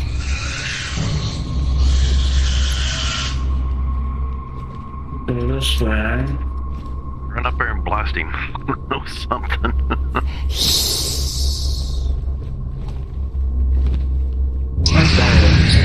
Alright. I will target him.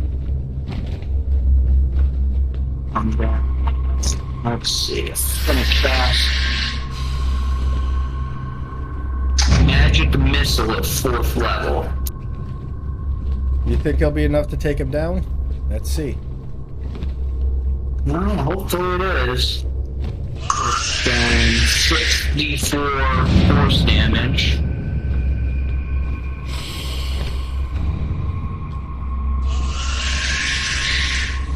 Go ahead. So doesn't the ricochet bow doesn't do magical damage? Oh, it's on there. Never mind. But he does. He doesn't care if your damage is magic. Okay. some monsters care. He just doesn't care. That's fine. Okay, not bad.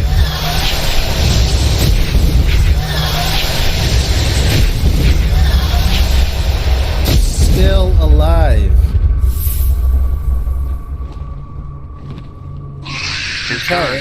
He's writhing in pain, horribly damaged. His limbs are torn, flesh is scalding from the radiant damage. This is his turn. He gets no regeneration, and he has to take a movement in the Guardian of Faith. It's from the Guardian.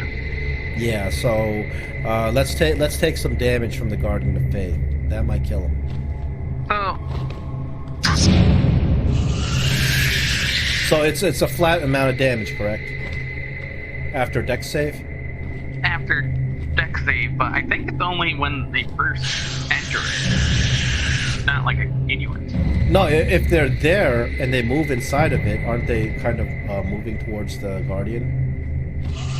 So any creature hostile to you that moves to a space within 10 feet of the time. Yeah, it moves to a space within 10 feet of the Guardian, so any movement inside of it. Okay. That's what I looked up before from that guy. Okay. Remember what I pasted? So Yep. it's triggered by movement, any movement inside of it, so that would count. It does succeed on a dexterity, however, 12 points of radiant damage. Let me do some math here. That kills it. Oh my gosh. The vampire melts and turns into a cloud of steam and then gets absorbed into the forest. Well, I'm going to take it half damage each time. I'm going to tell those guys about that I found Whelm, but I picked it up and it totally rejected me, so maybe Olaf, you should try to pick it up and... What do you mean they reject you and I grab it from his hand? So you flip the coffin open and it just comes full of treasure. Yeah, it was already open, but... Oh, it wasn't open before. You actually went over and flipped it open. Bunch of magical scrolls. Magical scrolls that you don't really need. You guys probably already know. I'll just identify for you.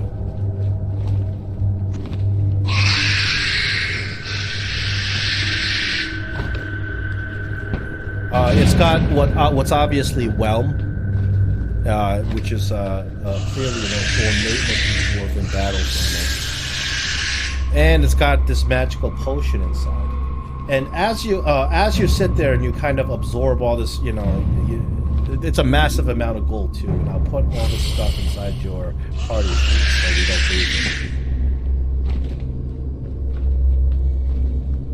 it. So we have there we go. Nature's mantle. That's interesting. So. Dwarven battle hammer, is that Whelm or is that a different? That is Whelm. That is Whelm. If you remember, John, and he said, I opened it up, picked him up, and he said, didn't want to have anything to do with me. So as you're kind of sitting there sifting through the gold, then your friend comes over here. The face of the Safridi once again shows up inside from the steam vent as he materializes temporarily. He says, I knew you would succeed. You see, you have obtained all 3 sentient weapons, and appears the reward shall be yours. The true reward for taking these weapons. And he's sitting there with a big smile on his face, with his face just coming through the wall. Before you guys can sit there, you can examine the treasure. All the treasures you have taken from the dungeon, they are yours, including the weapons. Take them, they are yours. But the true treasure you are about to discover right now.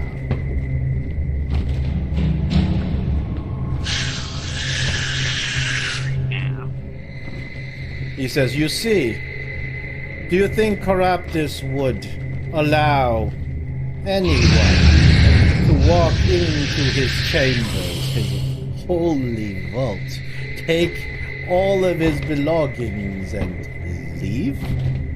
You must be mistaken. No.